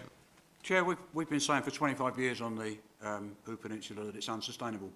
Back in 2017, the council agreed with us and declared it unsustainable because there's one road in going through an air management quality section and there's one road out. That's what HIF was designed for, was to solve that problem. £170 million was talked about it in 2017. My first council meeting here where we spoke about splashes, it was 5 million and now it's 25 million. If you extrapolate that, the HIF project's going to cost around £850 million by the time it comes to fruition. And as we sit here, Mr. Chairman, the first of the consortium will be putting an application in for planning tomorrow morning for High Halstow. So the development is starting tomorrow. And I wouldn't agree with Councillor Curry. I think the SEMS project is totally unfit for purpose. It's fine if you're building houses in Medway and it's 1 and 2 or even 100 houses somewhere where you're applying money to manage people and dogs on the reserves and on the footpaths and that around by the SPAs. But when you put in 12,000 houses in one place, 2 rangers that are there for all of the North Kent marshes, that runs from the other side of Gravesend right the way down to the salt flats at Whitstable. 2 wardens, that's all SEMS is. It's not enough, and the SEMS project is totally unfit for the Hoo Peninsula. So I must just say that I understood that the consortium had entered into a Grampian agreement whereby they wouldn't come forward with any applications for planning until the local plan was at least at its Regulation 19 stage, but so that we knew that it was going to be there. There's no chance of the local plan being at its Regulation 19 stage, certainly for a couple of years, and that's why the Grampian Agreement today has just been broken. And it's the people of the Hoo Peninsula that have been shouting for the last 25 years that will suffer. And I hope, Mr Chairman, that Medway Council will back them when the applications come before them, and they reject them, and they will support them when they go to appeal. Okay, those, of course, will be planning committee decisions where appropriate. Mr Watts, do you wish to comment on Councillor Croser's points at all? I think a lot of the observations and comments that have been made today, I'm just going to have to take back and discuss with colleagues at CMT, if I'm honest. You know, I've noted all the concerns and comments and issues that folk have raised. Could I just make just one further point? Phil, we're sitting here talking to you, but I don't think it's you that needs to come back and report to this committee. I think it's Richard Hicks or Neil Davis that need to come back and report. Okay, thank you. Councillor Turpin, please.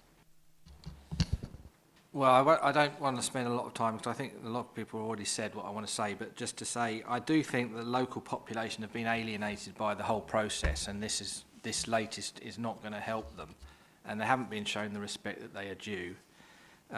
Any recommendations, I think it clearly focuses on the governance. It's from the top down. This has been badly led, and it's been a constant battle just to get the plain truth out there. You know, this went right from the very beginning. I just don't think that there's a listening aspect to this, what we've been doing. That goes right at the beginning in the initial bid, where it said local population support, and the answer was not applicable. That is an indictment of right from the beginning. We weren't listening to the local population. This was something that was going to be done to them, and I'm afraid this is what is causing a lot of problems here. I think that we also are putting our head in the sand if we think that we're going to get 12,000 homes here, because we've not got the modal shift anymore. It's not going to be a green garden city. All that whole brochure approach has gone now, because as has been pointed out, we've got to be realistic with people about what we're actually going to achieve here. And it's not going to be a wonderful green city if it hasn't got the railway. It's going to be a car-based city, which at the time when you're declaring a climate emergency and when you've got AQMA issues, is going to be difficult to put on in a glossy brochure. So we need to rethink. We can't just keep that 12,000 figure. I'm not being a NIMBY if I say I don't think that we're going to fit 12,000 homes on there without that modal shift and with only one road and the limitations of the relief road, which Councillor Etheridge has already outlined. So we can't go straight back out to consultation because we're not sure what we want to do. So we're going to have to do a lot of work getting realistic and getting our heads on what we can actually achieve here, and then go back out to consultation to the people. If we rush back out to consultation, it will be a token exercise, so we need to do it properly. Win people's trust. Councillor Williams? Yeah, yeah, okay. Yeah, I could go on this about self for ages, but I just want to reiterate what Councillor Etheridge said. We called in that, we asked for the consultation to be postponed, to delayed, because we had worries about the financial holes in the HIF. We wanted to do that to save the council money, the council time, and also not waste the time of the residents out there. We pointed this out to people, and as Councillor says, I wanted to go on record that they laughed at us really, but this is where we end up now. And we said this last year, well, we said it 18 months ago, 2 years ago, when it first came. But no one listened, but I just wanted to make that go on record. Thank you. Okay, thank you, Councillor Williams. Councillor Murray has indicated she wants to speak on another issue within this item, and the same. Okay, so can I just put an idea to members, because comments have been made about a recommendation potentially including specific reference to HIF. So what I am going to suggest is that after the other items are raised, that I will ask the Vice Chair to indicate the wording he will be proposing thus far to deal with the specific governance decision we need to make in relation to this item. I suggest that we then take a break, during which period members might wish to get any thoughts together in relation to wording about any additions to the recommendation. Does that sound a reasonable approach? Okay, so we're now going to leave the HIF discussion within this item and go on to other issues. And on that, Councillor Murray first, please. Yeah, thank you. It was two things, Chair. The timescales on the Healthy Living Centre in the Pentagon are getting really tight, and I wondered if there was any comment about that. It's something that we really, really need if we're going to try to make improvements with access to primary care. And there doesn't seem in this report to anything to give me confidence that it's happening within the kind of times that were originally hoped. That's the first thing. The second thing is, on page 133, about the Lordswood Community Hub. I just wanted to test the last sentence under that bullet point. So the process closed, the tenders were assessed and a contractor has been appointed. Works are expected to begin in March and finish in May, assuming approval is given and contractors have availability. So I just wondered what the approval is, because at the beginning of the bullet point, the approval's already been given, and at the end, it sort of hasn't, and I don't think work started.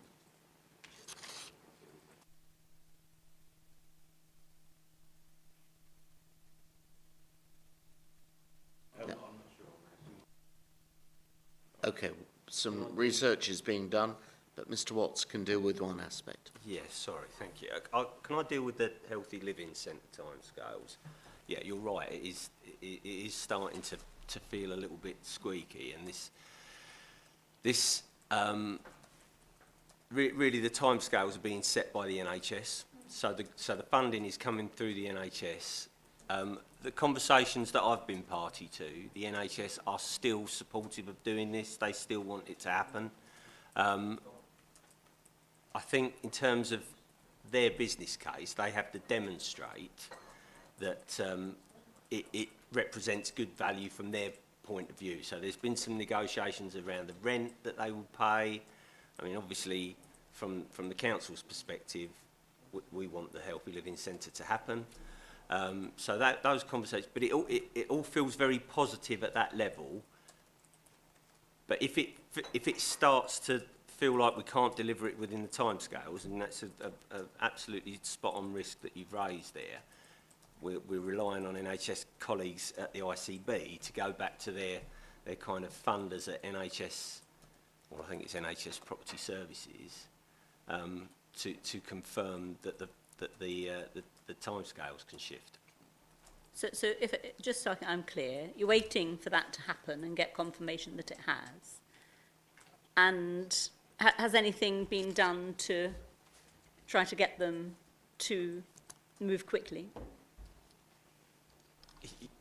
Absolutely. Okay. Yeah, there's conversations taking place. We're kind of mobilising everyone. So people like James Williams have been involved in the conversations, and Leanne. So we've got the children's and adults, public health folk, sort of representing to their oppos in the NHS. You know, it is a bit all hands to the pump to try and get this to happen, because everyone locally wants it to happen. Yeah. Yeah, so obviously when this report was written, it was kind of late January, so I'm sure at the time that was the kind of latest information that we had. I don't know, sitting here, whether that work has started in March and is due for completion, but we can take that away and come back to you about that. Because Just coming back, Chair, I don't think it has started. right, okay. It's the issue of approval that I wanted clarity on, because, like I say, the first part of the paragraph implies everything's been approved, And the last part implies it hasn't, or someone's waiting for someone else to do something, which might be why work hasn't started, but I don't know what they're waiting for.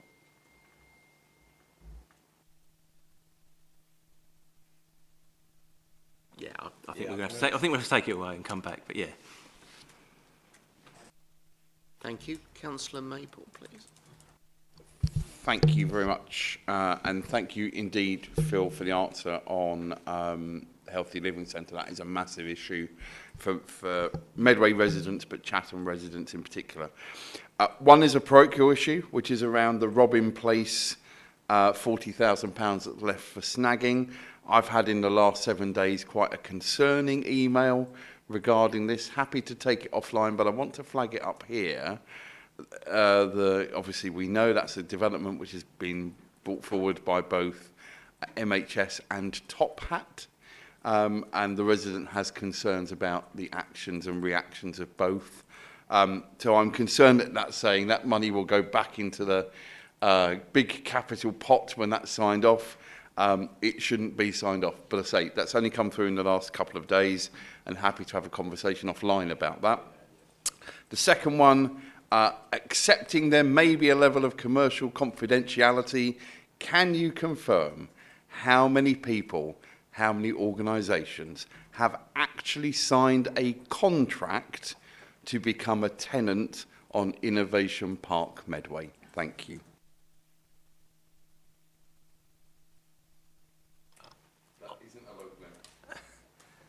I will need to come back to you on that. I think I know the answer, but I look forward to your answer, Mr. Watts. For the avoidance of doubt, before we move to the final speaker, I don't think, however important an MP is, I don't think that's innovation. Thank you.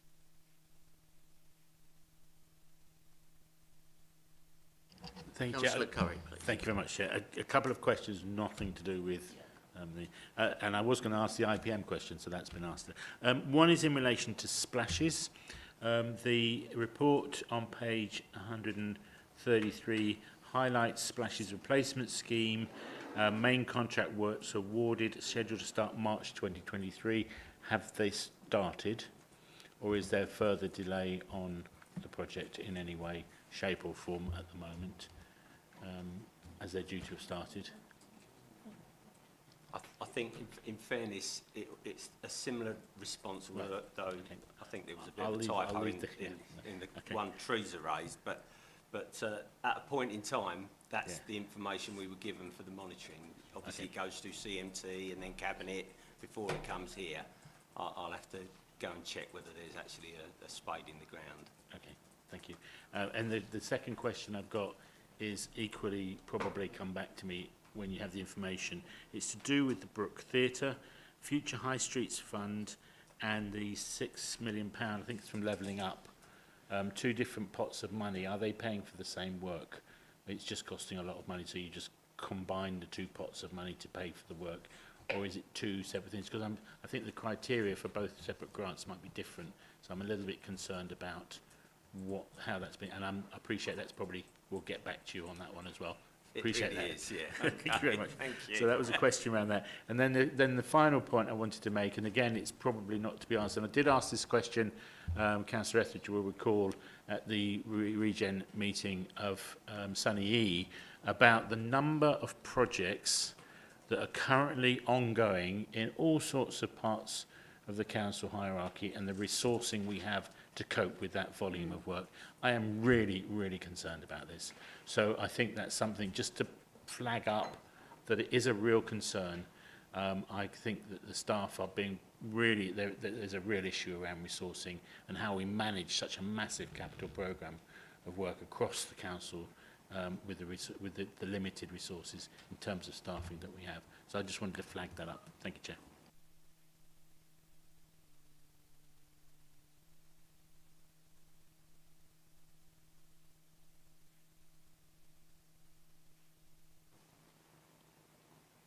Yeah, thank you, Chairman. Can I bring it back to schools, please?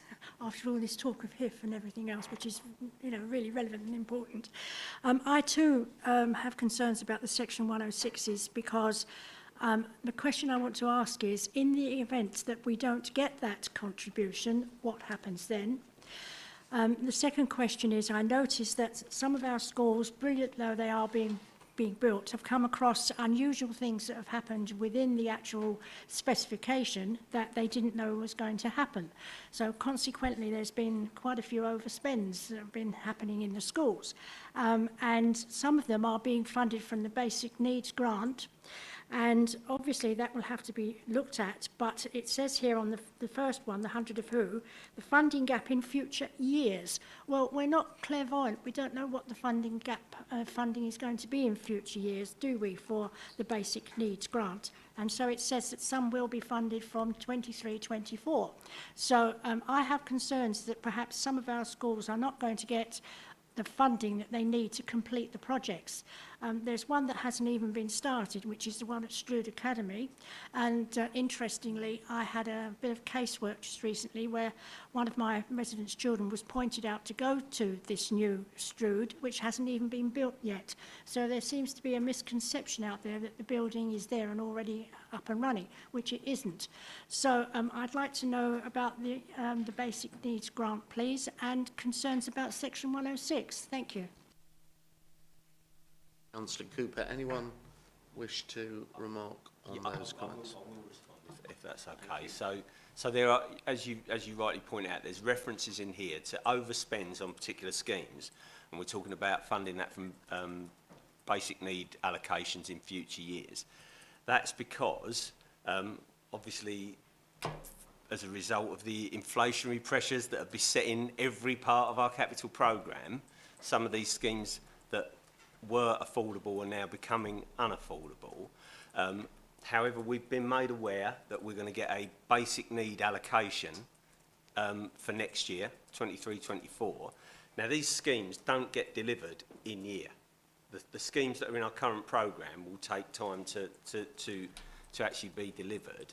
And what we're saying is that any pressures and overspends on those essential schemes will be funded from next year's basic need allocation as the first call on that basic need allocation. That's basically what that comment is saying.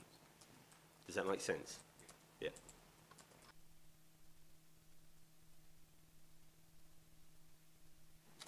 Okay, colleagues, as we have done in the past, where members have indicated in debate that they might wish to put some additional recommendations in, we've taken the break in the meeting at that point to enable those possibilities to be worked on. If I would draw members' attention to pages 144 and 145, so at the moment, as it were, the formal recommendations are those which are set out of 14.1, 14.2 and 14.3. That is what the Vice Chair would be proposing. So that's what we have at the moment. So we'll take a break for 10 or 15 minutes. We'll then resume, and I'll ask for the recommendation that we then have to be put to members, and we will take it from there, if that makes sense. We've done that before. Where there's some cross-party work to be done. I think that's the best way to do it. So this meeting is now adjourned.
Colleagues, we reopen the Business Support Overview and Scrutiny Committee. We are coming to consider recommendations with respect to agenda item 7, and first of all, there will be, as it were, two sets of recommendations, and as I understand it, the first will be those that relate to pages 144 and 145 on the agenda papers. That's section 14 with a change of tense for point 1, point 2 and point 3 thereof, and in that respect I will come to the Vice Chair. First of all, Councillor T-Jam.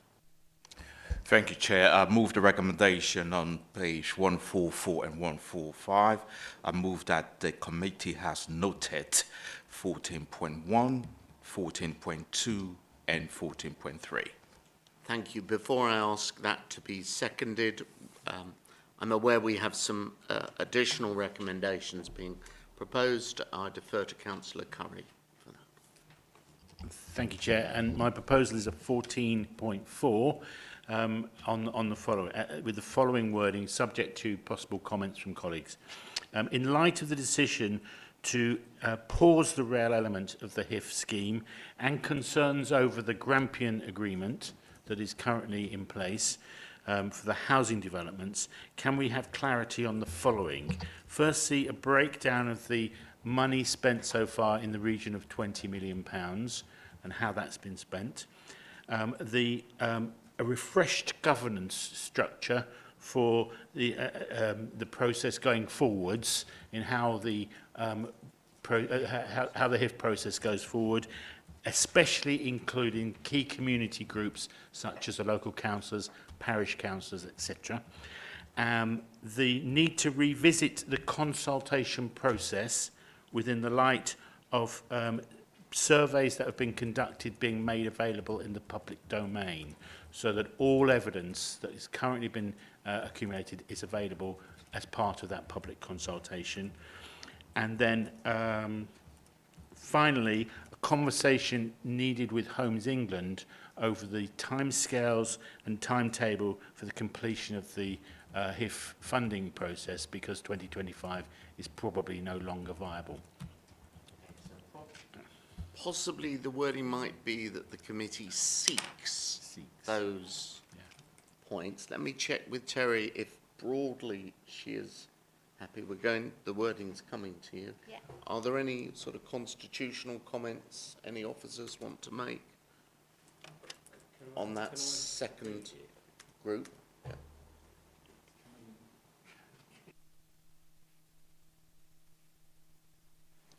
Okay, well, whilst that is being looked at by officers, only right that they should look at that. I'll go to debate on that extended recommendation. Councillor Crowe. Yeah, thank you, Chair. On that extended recommendation, if perhaps you could add spent and funded to that first item, because it's the £20 million spent. There were some items within the £20 million that were funded by Homes England and some funded by us. Can we have a breakdown? Yeah, some funded by us because they weren't accepted by, yeah, which was the point so I spent made. and funded. Yeah, okay. Thank you. Right, it's not pinged. Right.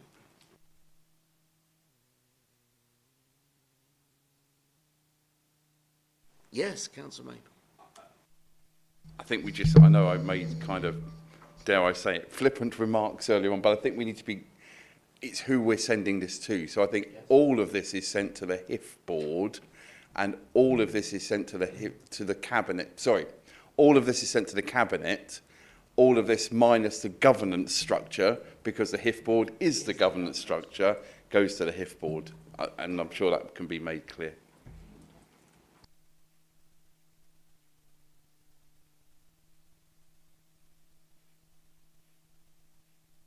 Okay, I think Wayne wants to come in. Wayne? Yeah, thank you, Chairman. I'm just looking at the overview and scrutiny rules in terms of where you can send recommendations to. So I just want to get those relevant rules in front of me. So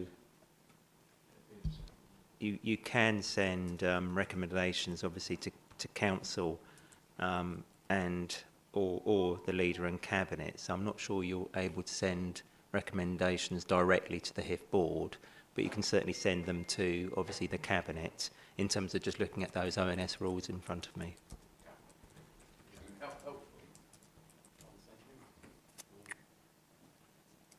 Chairman, could I press a point of order, I think? Bearing in mind we're in April now and the election's in May. Yes. If that goes to Cabinet, which Cabinet is it going to? Well, Mr. Hemingway, can you advise which cabinet that would go to? Would it go to a meeting before the new council comes in on the 9th of May, or would it be from the 9th onwards? I would prefer it to go to the Cabinet that's post the election.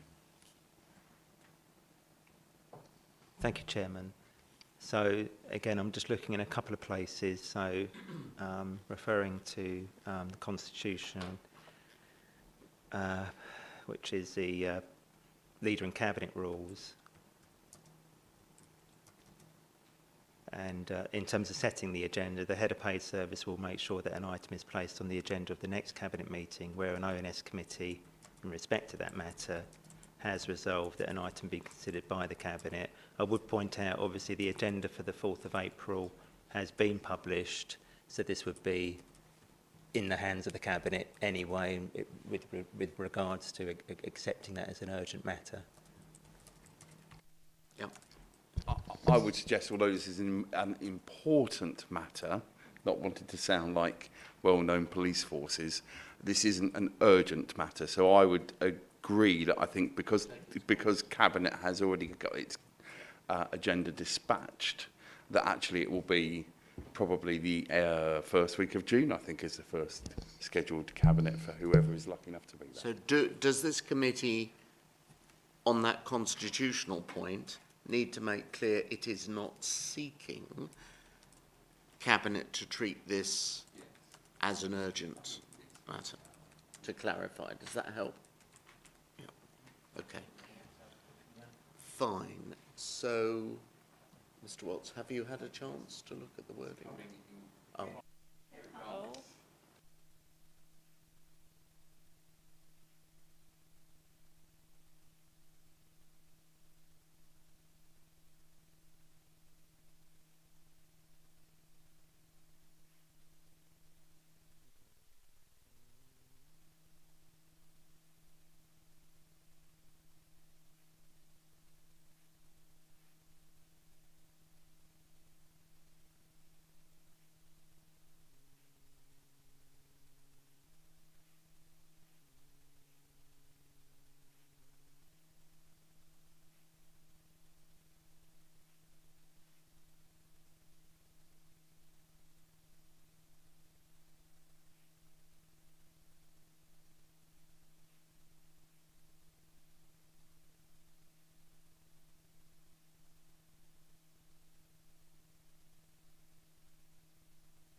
I think also there's a point that Phil is going to look at the governance that was stipulated and see if we have been adhering to it. So Okay, but I don't think we can overcomplicate it. No.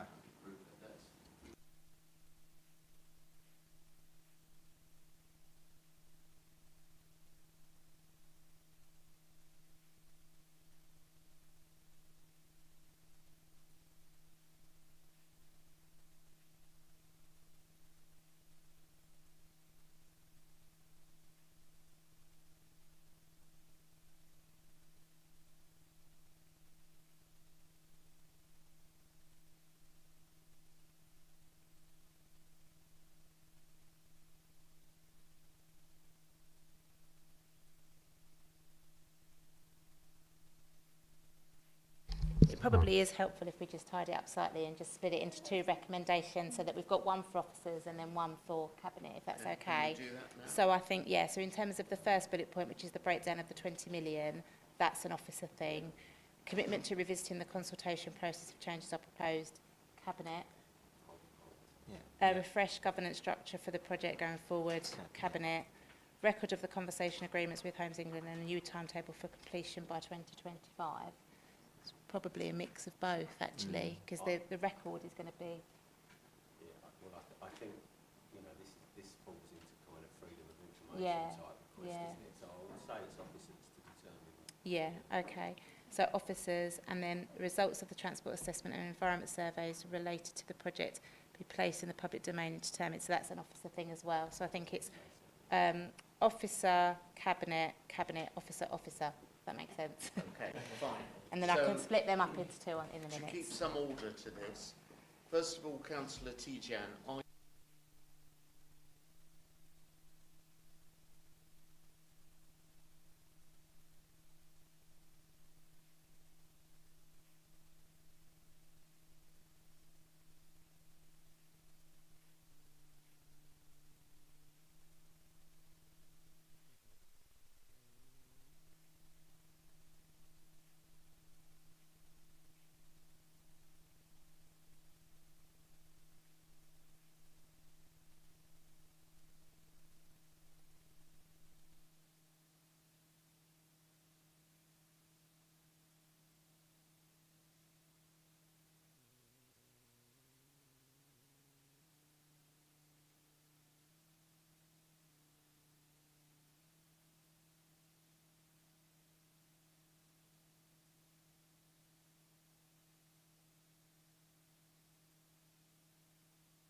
Yes, I will, very brief. So again, this report was presented to Cabinet on the 7th of February and summarises the revenue budget monitoring position that had been considered by Directorate management teams based on returns submitted by budget managers for the third round of budget monitoring for 22-23. Table 1 shows the overall budget of £373.5 million and a reported overspend of £12.3 million. An overspend of this size, along with the planned use of reserves in 22-23, would mean a call of around 17 million on non-earmarked reserves.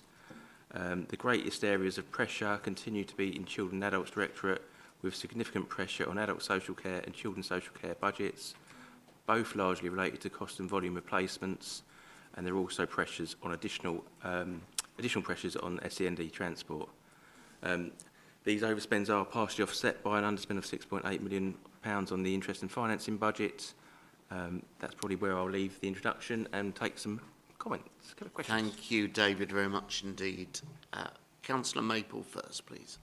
Thank you very much, and thank you for the report. We know it's a difficult place. It's a better place than we were, but it's still nowhere where we need to be. That's not the fault of hard-working officers. I know they're all doing as much as they can. I want to say one thing publicly first, and that's actually a positive thing about the following year, and that's around the household support grant. The fact that's been allocated for a full year by central government is a good thing. I certainly welcome that. It's not much I welcome from them these days, but that is a positive thing because it means that hard-working officers can plan and prepare accordingly. I suspect most of the answers for my main question will probably come from Sam, and that's around, throughout this report, we can see overspends, quite often in technical areas like planning and legal, because of staffing. I know, speaking to both of the managers there, that's not their desire. They don't want to be in that position. So could you give the committee some overview as to some of the work that's ongoing to deal with that, whether that's going to at any point need some additional money to get us to a better place? I'd rather be spending another £50,000 a year if it's going to save us £200,000 a year, for example. And then something away from that is around I'm working from a copy that hasn't got the page number, so apologies, but in the regeneration sector, the value and asset management section, £271,000 pressure relating to the Pentagon. I'd be interested to get a bit of further detail and understanding as to whether that is shops pulling out. You know, almost on a monthly basis, we've seen where we've had a men's fashion shop. I remember it as Mr. Buy Right. It hasn't been Mr. Buy Right for some years. and I've never been fashionable. Last week we saw Clinton shutting down. Again, these are branded names we'd want to keep in Medway's city centre if it becomes a city centre. So I want to get an understanding of that £271,000. There's also frankly, some basic need for some works to stop things leaking and stuff like that. The building is in a poor condition, so understanding that.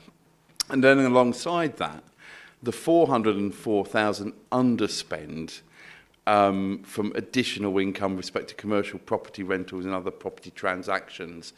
That's a good thing to see. We want more underspends. It would be helpful to understand how many of those are ongoing, i.e. rentals. You know, you expect those to be ongoing.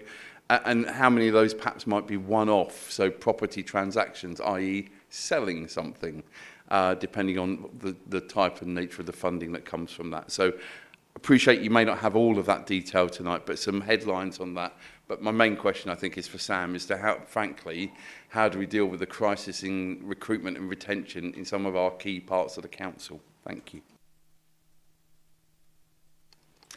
Thank you, Councillor Maple. It's recognised across the council that we've had a struggle with various areas across the council for some time, children's social workers being the main one. That's a national issue, not just a local issue.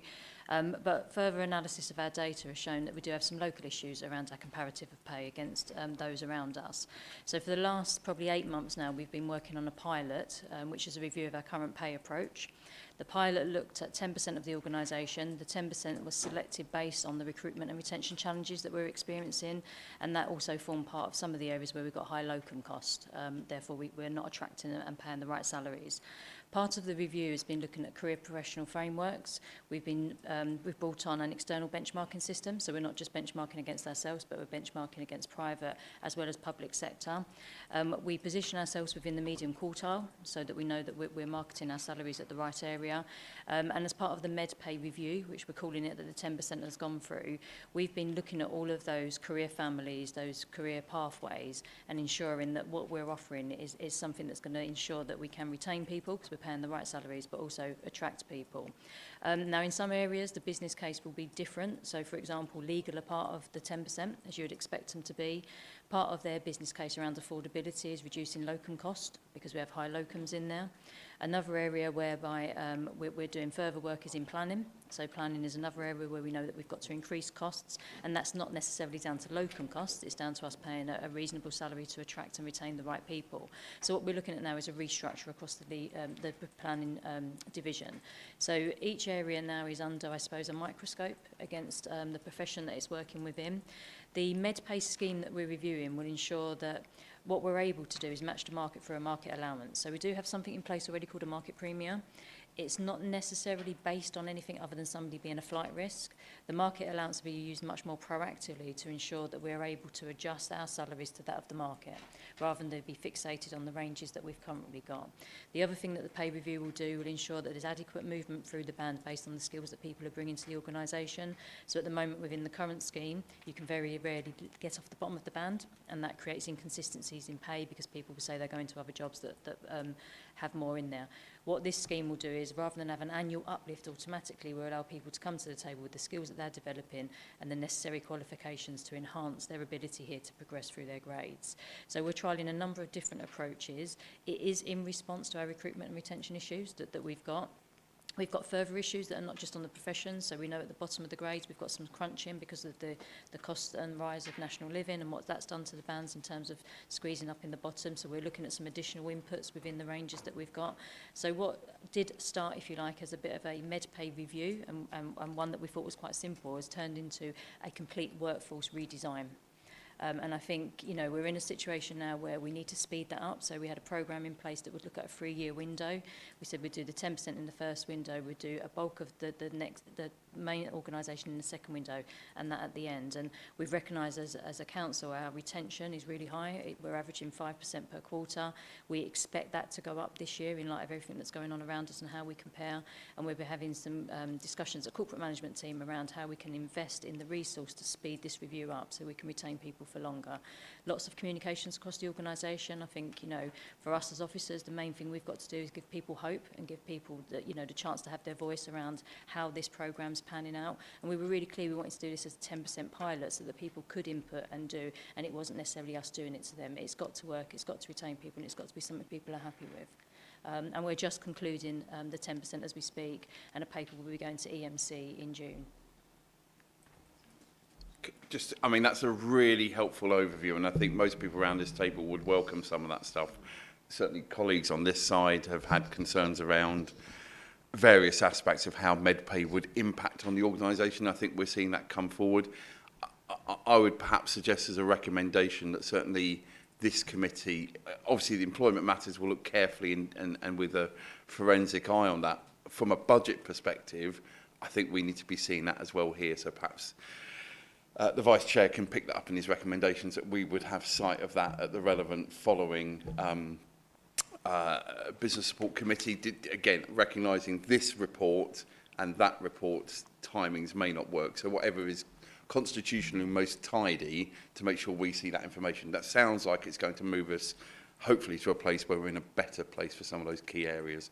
And I know there's some people driving that forward, which is to be welcomed. Thank you. Thank you. Councillor Murray next. Thank you, Chair. I wanted to talk about the children and adults budget. Obviously, there's a huge pressure there.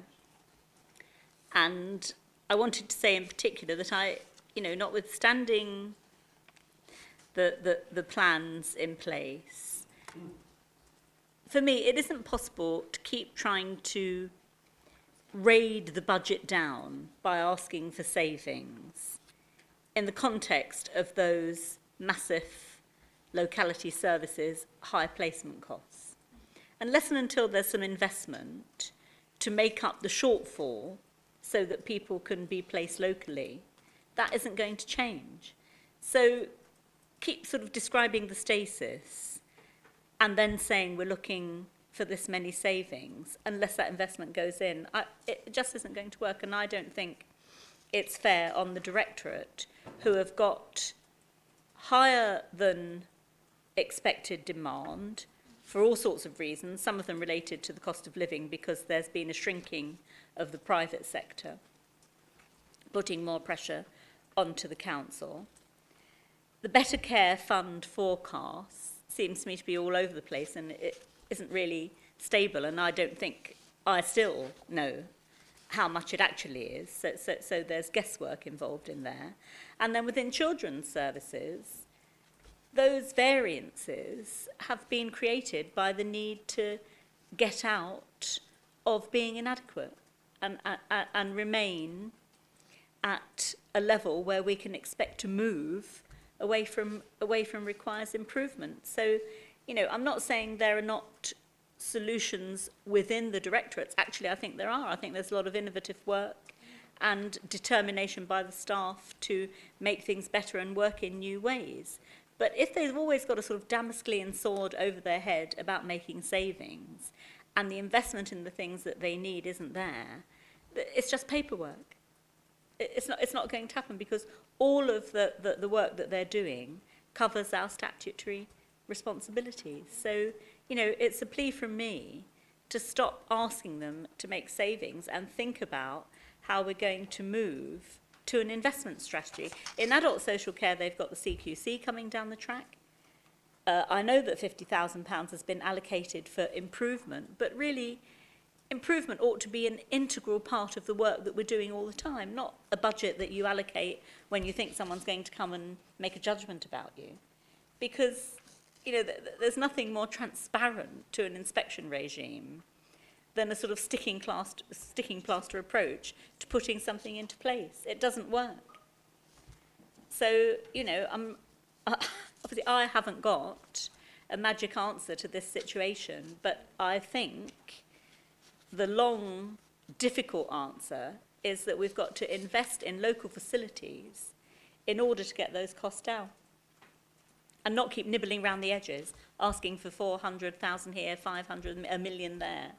While actually you've got teams who are capable of delivering a strategy that works and is sustainable if only they had the investment to help them. Can I ask David to comment on points both of you have just made? Thank you. Okay, so I'll take Teresa's comments first. I think what's referred to as savings in these kind of papers is kind of, in some ways, kind of routine kind of review work. And so where we put in place people in initial placements, it's about kind of renewing them in a timely way to kind of try and step them down to more appropriate placements as their needs lessen and that kind of thing, and trying to make sure that we don't leave people in placements longer than they need to be, but obviously making sure they have the kind of the necessary support to kind of meet their needs at the same time.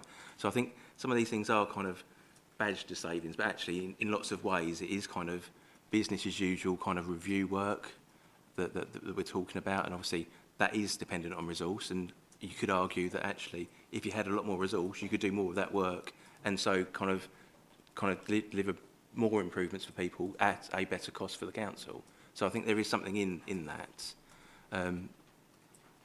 If I could just come back on that, Chair. Look, David, I've said to you many times, I appreciate the way that you're an advocate on the finance team for the needs of social care, and I think everybody in there does as well, and that you do understand those things. But again, the sorts of things that you're describing, where needs lessen, might be, you know, somebody coming to a step-down bed, coming out of hospital, being going through a reablement process, going back into their own home. Yes, that does happen, and the costs fluctuate accordingly.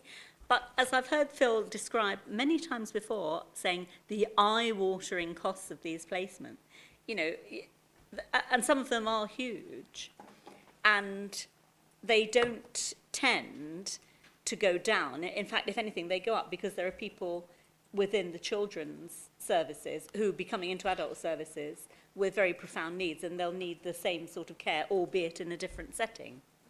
So that really talks to the point I'm making, that there needs to be an investment strategy in being able to manage the costs of placements, because at the moment we're prey to external costs. The other thing here, you know, with schools, all their stationery is going up, so is everybody's. You know, the cost of paper towels, loo roll and writing paper has tripled in the last few months for everybody. So the idea that that's in here to say, well, you know, let's hope they can sort of find a cheaper supplier. There's no reality in that. I don't think they're going to, I don't honestly think they're going to be able to. It's the situation that they're faced with. Until inflation goes significantly down, that is the sort of price. And any kind of business, and there's an element of schools that are businesses, will tell you that. Every time they go to the supplier, they find something's gone up by another 10%. You know, it's not things going up by tuppence. It's going up by twice the amount of the cost, or 3 or 4 times the amount of the cost, because all of the things associated with the product are going up as well. Yeah, take all those points. I think some of this report is, to some extent, explaining why we are overspending, so that's why those comments are there. And so, but yeah, I mean, we can take all those points away and kind of feed them back in. I think, sorry, Phil, do you want to come in? Phil. Thank you, Chair. So, I think the problem we've got at the moment is post-COVID, the throughput at the hospital is just off the chart, and it's true to say that the hospital's struggling to cope with that, the NHS is struggling, so is social care. The problem is a lack of capacity everywhere, is a lack of capacity of social work staff to do the assessments. What Dave was referring to is about being quick enough to assess people before we put them in an institutionalised kind of care setting, so that we can work out where they actually should be. But then once we've done that, even if we could do that, there isn't the capacity in the market for all the models of care. I'm not going to ask him to come in, but Mark is kind of chairing a group that we've got at the moment, which is a cross-cutting CMT subgroup that's looking at housing solutions for all our vulnerable cohorts. That's children and adults as well. And it's looking at what is the accommodation need, because a lot of the cost is accommodation cost. You put people into residential care, and a big chunk of the hundreds of pounds that you're paying a day is the accommodation element. So it's looking for those accommodation solutions. So we're doing all of that stuff, but it does take time, and you're right, and it requires investment as well. But I, as Section 151 officer, I am absolutely comfortable with us borrowing money to create accommodation solutions if the benefit is that it saves money in terms of revenue costs. We're looking at all that stuff. That's all I can say. One more come back quickly, Chair. I'm very pleased to hear that, Phil, and I was very pleased to hear at Health and Adults Social Care that there's a group as well that's, you know, wanting to work with the planning teams to actually embed all of these kind of needs. And you know, I think it is a matter of being confident and bold about what we want the future to look like, rather than always having a situation where we're just trying to raid what's there and hope for the best. So, you know, I feel encouraged by that, and that's important. But I just wanted to make it clear that I don't think there's much reality in these savings as things stand at the moment until some of that work is done. Thank you. Councillor Curry, please. Okay. Oh, sorry. I thought David had moved on, but yeah. Okay, so I think there were two items, wasn't there, for Councillor Maple. Firstly, in terms of the Pentagon, it is a mixture of kind of rising kind of energy costs, new voids, and the fact that obviously there are the redevelopment plans up on the first floor, which means there are kind of even more kind of empty shops than we would have expected at the time. Haven't got an exact breakdown of how that does, but we can kind of go away and do something on that if that's helpful. And then in terms of the additional rental income, unfortunately, a large part of that is one-off. So there's kind of about best part of £300,000 of it is kind of related to one-off costs. And some of that is kind of backdated payments around Gillingham Business Park and things like that.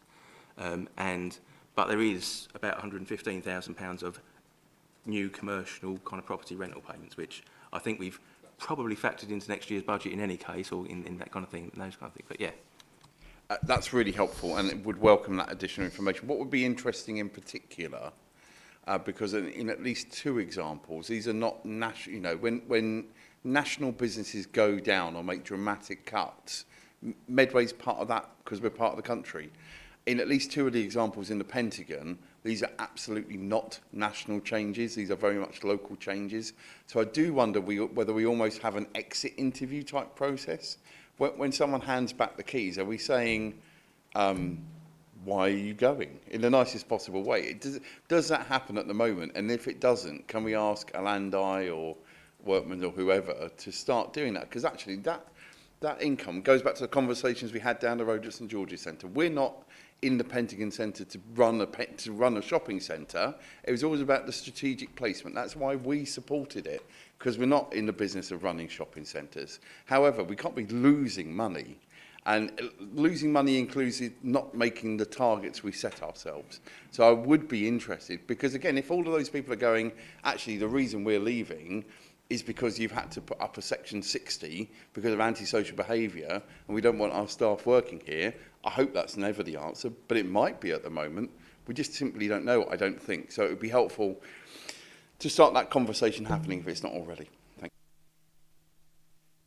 you. So obviously there's an immediate issue with the Pentagon in that whilst the improvements to the first floor are ongoing, that we are not generating rents up there. Now, we weren't generating significant rents up there anyway. That's not the issue. But while they're void, we are incurring the business rates and the service charge that the tenants were hitherto funding. So that's where a lot of the pressure is. In terms of the ground floor, yes, we have got some voids, but I was party to a presentation today where Ilandi was suggesting that our voids are about 12%, which is low compared to other similar shopping centres. And in response to your question about the kind of conversation that Ilandi are having with tenants when they basically try to hand back the keys, they are having that conversation about ways to extend the tenancy, keep them in there. Obviously, it's more expensive for us to lose a tenant, have to find another tenant who will invariably ask for a rent-free period. You know, we'd much rather negotiate, and Elandai do that on our behalf, negotiate a lower rent. But even that in itself then impacts on our income projections because they've negotiated a lower rent. It's probably the right thing to do to keep the centre, you know, vibrant and with shops in it. But all that impacts on the income at the moment. That's really helpful. And again, I think perhaps offline we can look at whether some of those conversations can be quantified. So again, we can be informed because again, that's hurting the finances at the moment. There are other town centres which have struggled, which are not particularly impacting us. Rainham actually has had some pretty challenging times over the last couple of years. Big tenants have moved out, taken a while to replace them. People have moved in and moved out. So that town centres are struggling everywhere. I think business improvement in districts are one of the ways to deal with that, but other people can decide that over the next 40 days. Councillor Curry, please. Thank you, Chair, and thank you for the report. I want to focus just on a page 159. It's really a point of clarity more than anything else. There's no detailed response, really. In the risk management section, page 159, sorry. You've got the risk management section. It talks about the council. The risk is overspending the agreed budget, which is where we are at the moment. And then it talks about this being very high catastrophic showstopper, which is quite dramatic language, but I think we're in that world, aren't we? And the overspend has to be met from the limited reserves. And then the process by which we avoid things going forward, I'm looking at the wording here.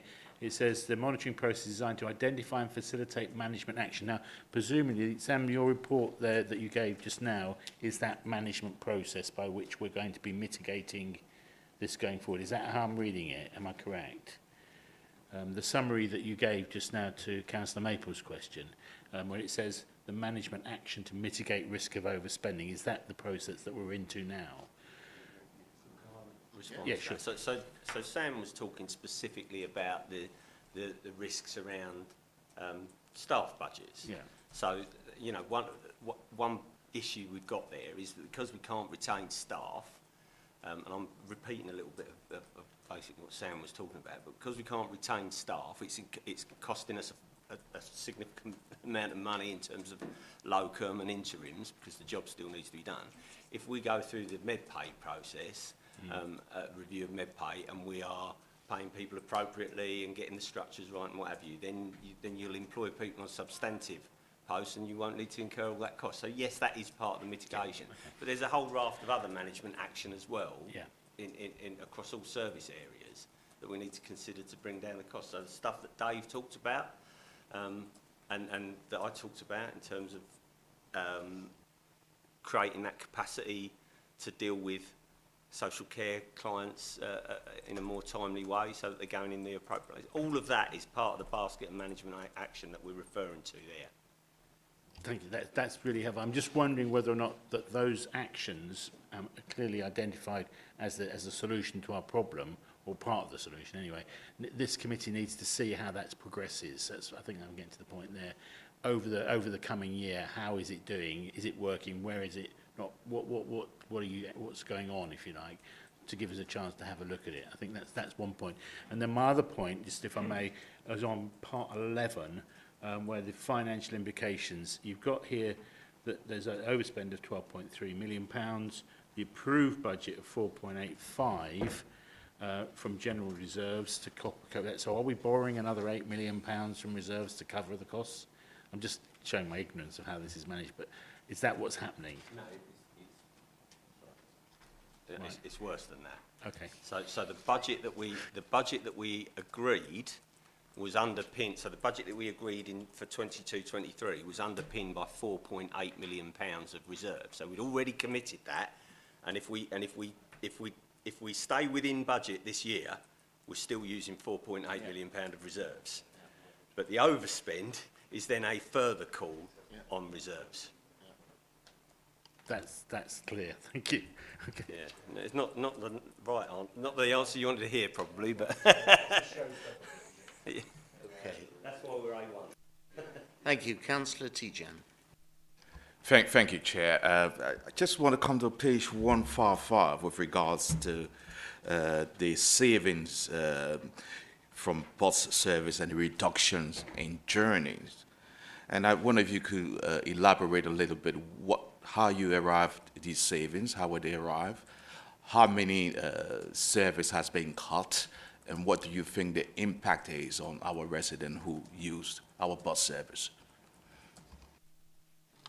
I think we had a similar question at the last Overview and Scrutiny Committee, as I remember, and I think there was an action point taken away that, and I think that is, if it hasn't been responded to, it would be responded to by the RCE kind of service that managed that particular area. So I'm sure we can go back and look at what was provided previously in an update if necessary. No, possibly not. In which case we'll take it away and come back. Yes, Chair, it hasn't been answered, and when you see 630 savings and you know that service has been reduced for residents, it's something we really need to understand how we can improve this service, especially for our elderly who use the bus.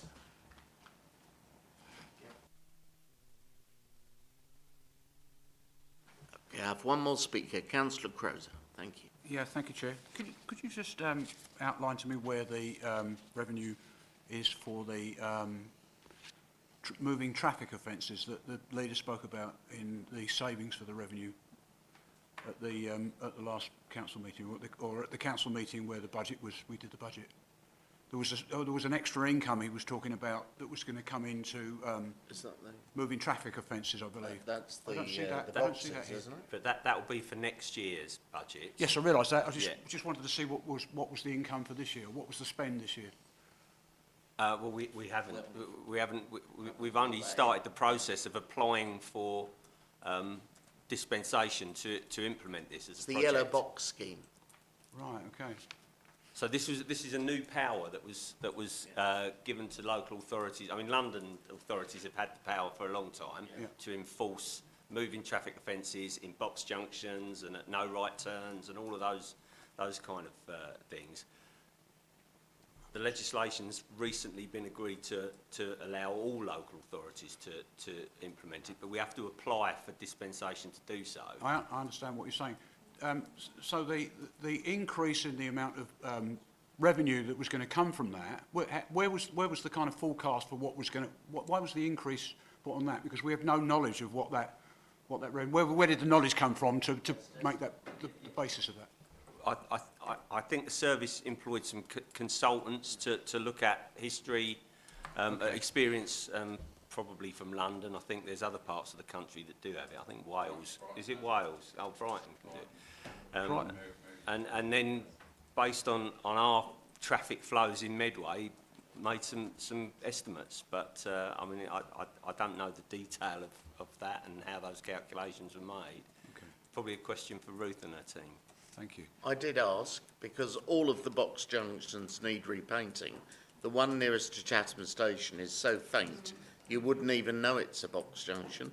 You've also then got to provide an appeals system within that, where people will rightly argue that they thought they were going to go across the junction, then the car in front of them unexpectedly stopped and meant that they were caught in the junction. All the cameras have got to be put in. To my mind, it's a very big operation, and we'll see what happens with it.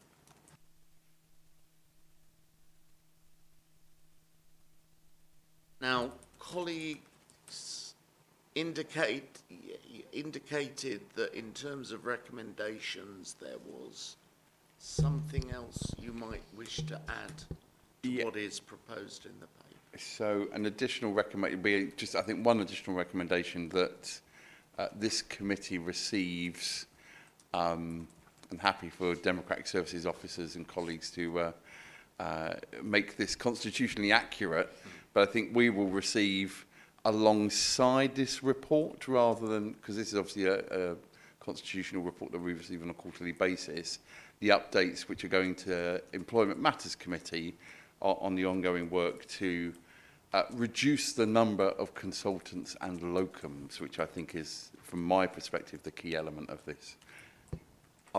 Others may want to give it a different name, but I think that's, from a financial perspective, that's what we want to see. Okay, so if the Vice Chair is happy, that will be 13 as proposed would be 13.1, and that will be 13.2. Yes. Sorry, just another point of order. If you could define what locums are. Locums are, you know, if you're a solicitor and you're not in the payroll and you're short of solicitors, you pull one in. Agency locums. So in place, the Latin word. Would it be helpful to use the term non-permanent staff? Because I think that covers everybody. Although I'm conscious of people like the casuals at the Central Theatre who are not permanent staff, but I'm happy to whatever wording works. So but it's people who are not who are here, frankly, because we haven't got the staff, because we haven't got the structures. Not permanent on the payroll. Yeah. Yeah. So that would include social workers, for example. Yes. Well, we have a lot of yes. Yeah. They have a lot of locums, yeah. Thank you. Okay, are members conscious of what is being proposed in the additional recommendation there? So we have a 13.1, a 13.2. Vice Chair, are you happy to move those formally? Thank you, Chair. I move the recommendation on page 161, 13.1, that the committee has noted the result of the third round of revenue budget monitoring for 2022-2023, and noted that on the 7th of February 2023, Cabinet instructed senior management team to continue to exercise tight control to reduce expenditure within their areas and to identify a range of management actions in order to reduce expenditure or increase income. And 13.2 will be summarized by Terry.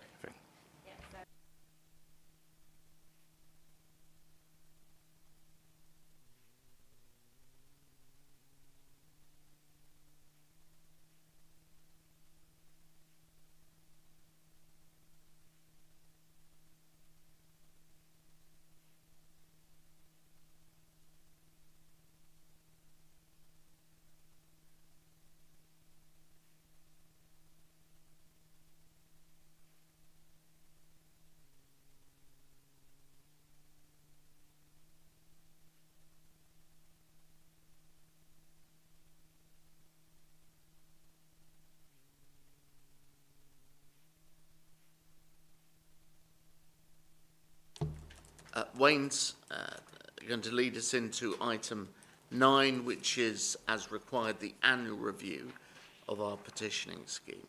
Mr. Hemingway, please. Yeah, thank you, Chairman.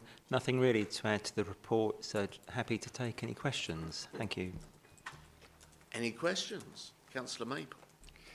Thank you very much, and thanks to you, Wayne, for your report, and also to you and your team for the work that you do on this, both in the sense of facilitating the petitions, and also particularly when petitioners come to committees and making sure they receive a good experience, even if they don't always receive the answer they want. I wondered, through your professional channels, you will know that for certainly some members of this committee, the decision taken elsewhere to not receive non-council e-petitions from some providers, but not all necessarily, whether there's any indication across the rest of certainly English local government as to where we are. Are we an outlier? Is there a kind of change in flavour for this? Are we in with most people not accepting 38 degrees and change.org and all the others? So just a flavour. I think there's well-grounded views on both sides. We've aired those at this committee and elsewhere. But I'd be interested to know how the sector is dealing with this, particularly post-COVID, actually, because, of course, things like physically handling petitions was not a good thing for a couple of years and may not be now. Okay, thank you, Councillor Maple. It's not something we're regularly monitoring, so I don't think I can give you a reasonable answer tonight, but I'm happy to take that away and, you know, do some work in that area, but we're not actively looking at what else is happening out there at the moment.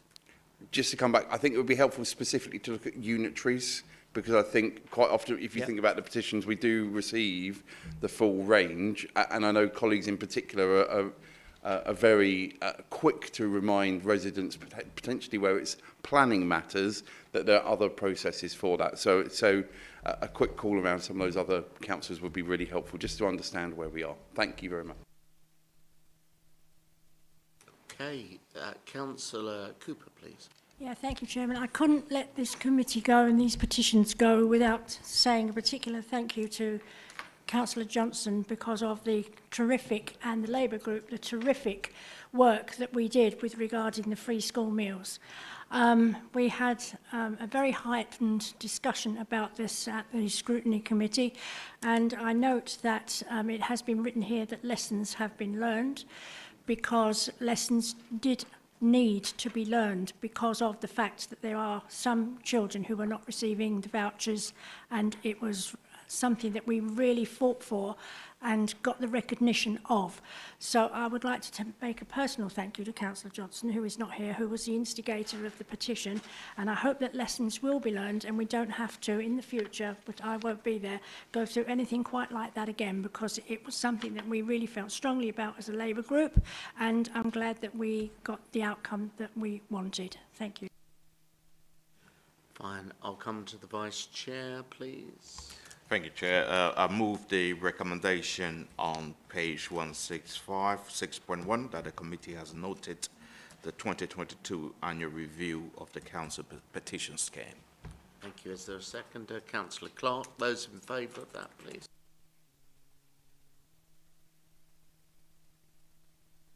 Thank you very much, colleagues. That moves us to the final item of the council cycle, which is the work programme. And again, Wayne, if you would kindly introduce this. That would have been me. Or Terry. Thank you, Terry. Double act tonight. Thank you, Chairman. So hopefully most of you will have seen an email from me this morning. I've just got two updates. It's the outstanding actions list at Appendix 3. So I've sent an email around to the members of the committee this morning, just giving you an answer to one of your requests, which was around the percentage of children persistently absent from school, which was significantly below target. It was a request from your meeting in August 2022. That briefing note has gone out to you all today and will be published on the website shortly. We had some IT issues today, so it might not be there just yet.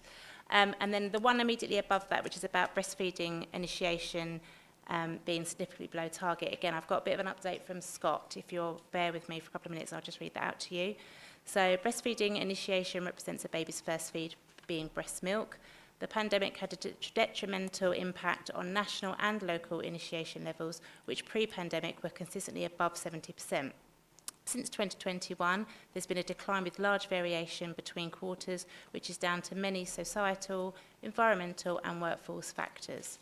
The Infant Feeding Strategy Group is committed to improving infant feeding locally and is in the process of rewriting the infant feeding strategy, which includes analysis of recent data to identify demographics with the lowest breastfeeding rates and identifying best practice for improving breastfeeding, along with the most common barriers and enablers. In April 2023, these factors will be discussed with residents from the lowest breastfeeding demographic groups to help identify new interventions to improve rates. These can then be considered within the infant feeding action plan and operational plans. New programmes will be built on the existing interventions and focus on a range of societal issues as opposed to viewing breastfeeding exclusively as a clinical issue. The refreshed strategy is on track to be ready for presenting to the relevant ONS committee in the summer if they so request. I have no further updates, but happy to take questions. Thank you. Councillor Murray, Councillor Etheridge. Thank you. Not really questions. I just wanted to comment on the update on the voluntary sector task group. At the time that we set up the task group in 2020, we didn't know what was round the corner, actually. And I think it turned out to be a prescient and timely review of the voluntary sector in Medway, who, of course, absolutely showed their worth throughout the whole of the pandemic and continue to do so. And it's good to see that some of the original objectives that the task group set have actually been achieved. And I'll be looking forward to the full-time project officer, because that key contact point between the voluntary sector and the local authority is absolutely critical to maintaining those good relationships and finding out what's going on in the voluntary sector. Councillor Maple and myself and Councillor Cooper all attended a cost of living summit organised by MVA on Wednesday. And I'm afraid to say that we received bad news for the voluntary sector in Medway. And I think there will be a lot more work to be done to keep them afloat. Notwithstanding all of the good work that goes on, they were reporting that many of our local charities are in financial trouble. And we saw a national encapsulation of the number of charities that have had to go out of business. And I think that coming in the very near future will have to be an honest appraisal of how we together with VCS leaders can help our voluntary sector to thrive and survive. And some of that may include rationalisation, or at least shared working, maybe informal mergers between some of our charities to enable them to keep going, and an onus on the council to secure the funding that we do give to make the procurement process as smooth and as efficient as possible. At the moment, it's a costly process for lots of parts of the voluntary sector, and some of the things that we've been discussing tonight, particularly with in relation to social care, changes that we want to make, things that we need to happen, will depend on the cooperation and work within the voluntary and community sector. So it's good that we're still talking about what the work of the task group. It's good that there's going to be that key appointment. And I think for the next couple of years, we're going to have to work very closely indeed to make sure that our commissioning is safe, that the voluntary sector can rely on our support, and that we take some bold decisions about thriving and surviving. Thank you very much. Councillor Etheridge, please. Thank you, Chairman. I'm not quite sure how you want to deal with this, but within my own scrutiny committee on the Medway local plan review, we stated quite clearly we want something put in the minutes that said we're not just going to look at the local plan, we want to look at each and every document that's supposed to support the local plan and be associated with the appropriate areas within the Medway Council. The last thing we want to be in a situation of where a local plan comes forward and we find too late in the day, the majority of the documents that are supposed to support it are either inaccurate, incorrect, or not feasible. So I'll let you decide how you want to play that one. Thank you. Councillor Maple. Thank you very much. And just a few comments, really, because this will be the last time I speak at business support before the election. Everyone will be pleased to hear. So I want to, just picking up on that last point, at this committee, and I think it was Councillor Etheridge who raised it, absolutely, when appropriate, all four scrutiny committees must have an opportunity to have those conversations about the local plan. That's long-standing from this committee to the other three. Of course, there'll be different people around this table. Elected members, none of us may be here come the 5th of May, who knows? We need to make sure whoever is sat around this table, as a principle, that's really important. Understandably, the local plan, the focus is quite often on one single number, but actually employment, education, health, transport, all of those matters and many more are part of that document. So we need to make sure all four scrutiny committees have that opportunity. On paragraph 3.6, I think the approach we take as a committee, I think just to be very clear, is the right one. When I ask a question tonight, I know that Phil and Dave and Samantha and the rest of the team here will answer as best as they can, but actually there's loads of information they will not be able to give us on the day. That doesn't mean it's not important for us as members to raise it. I think hopefully people would recognise that certainly over the last year since Phil Watts rightfully said actually you need to think about how you approach these questions. I think that was a fair challenge to us, and I think we've responded accordingly. So I think the approach for this committee, because we have that overriding responsibility, we take that seriously and we should do that right. And I'd want to say on record, I thank every officer that's been to this committee throughout the 4 years. Sometimes we give people a hard time, mostly rightfully so, but actually we ask those questions because we want Medway to be better. Councillor Murray picked up on the issue around the voluntary sector task group. The best of this council is when task groups are happening. Actually, we generally don't wear party rosettes in this room. We do occasionally, but generally we don't. Task groups, I can genuinely say, in my 15 years, some of the best work has come from that.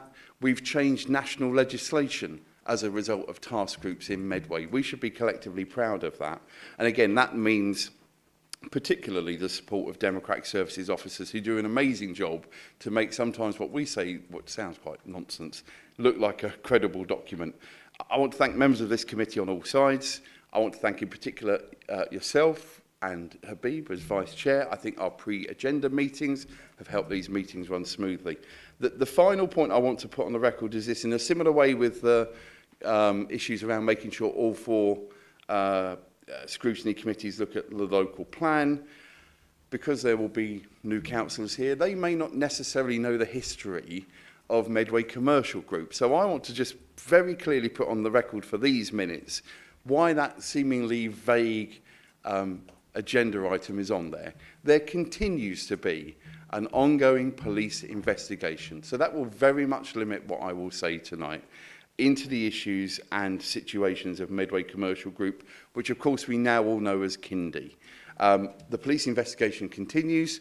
I look forward to that concluding and with the criminal justice system dealing with it in the way it deems necessary. At that point, both this committee and the audit committee very specifically are awaiting a number of documents which, for very legitimate legal reasons, at this point we cannot scrutinise. That will not happen this side of May the 4th. I hope it happens before 2027. Therefore, in the next 4-year cycle, this committee will at that point have that opportunity to look at what went wrong. Because whatever that process, things definitely went wrong. And I don't think I am in sub judice by saying that they went wrong.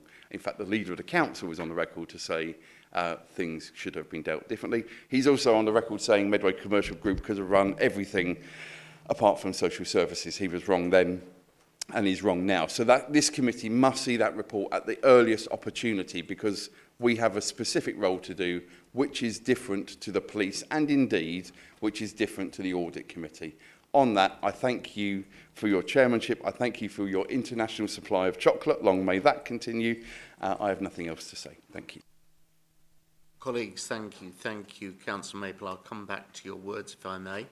We do, however, need to conclude recommendations on this, which we have set out, page 181. I'll go to the Vice Chair to move. Thank you, Chair. I move the recommendation as set out in page 181, 7.11, that members have agreed the committee's provisional work program at Appendix 1, subject to the following and the views of members of the 2023-2024 committee.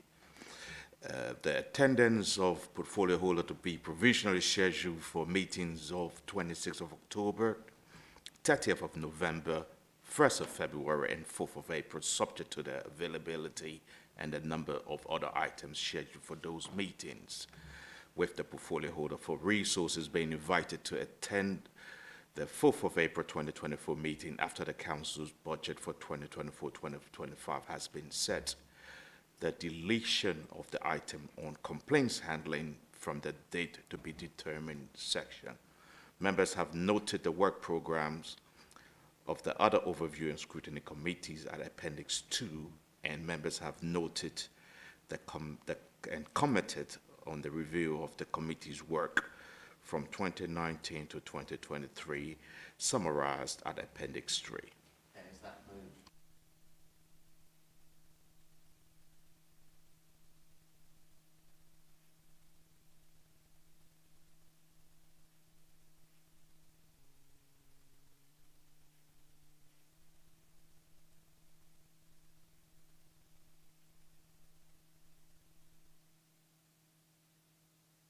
I thank Councillor Maple for his very generous remarks. I've enjoyed working with you, and I know the Vice Chair as well. I think members won't have seen the work we've done in our agenda planning meetings, and we've done a lot of work. Could only be done because we have officers helping us, and we've met regularly in that fora to advance the work of this committee overall. I add thanks to every member who served throughout this 4 years, which seems to have gone in a flash. I would endorse the remarks about the task group. It's actually the only task group I've ever served on, but I found it extremely useful, very productive and positive. And we, of course, thank all of the officers who serve us so professionally, and some of whom have been here a very long time, Mr. Hemingway. From my early days, there we are. And it's a pleasure to serve, but we always remember we serve the public above all other things. So thank you all. This concludes the 4-year term of this committee, and Councillor Etheridge will add to that.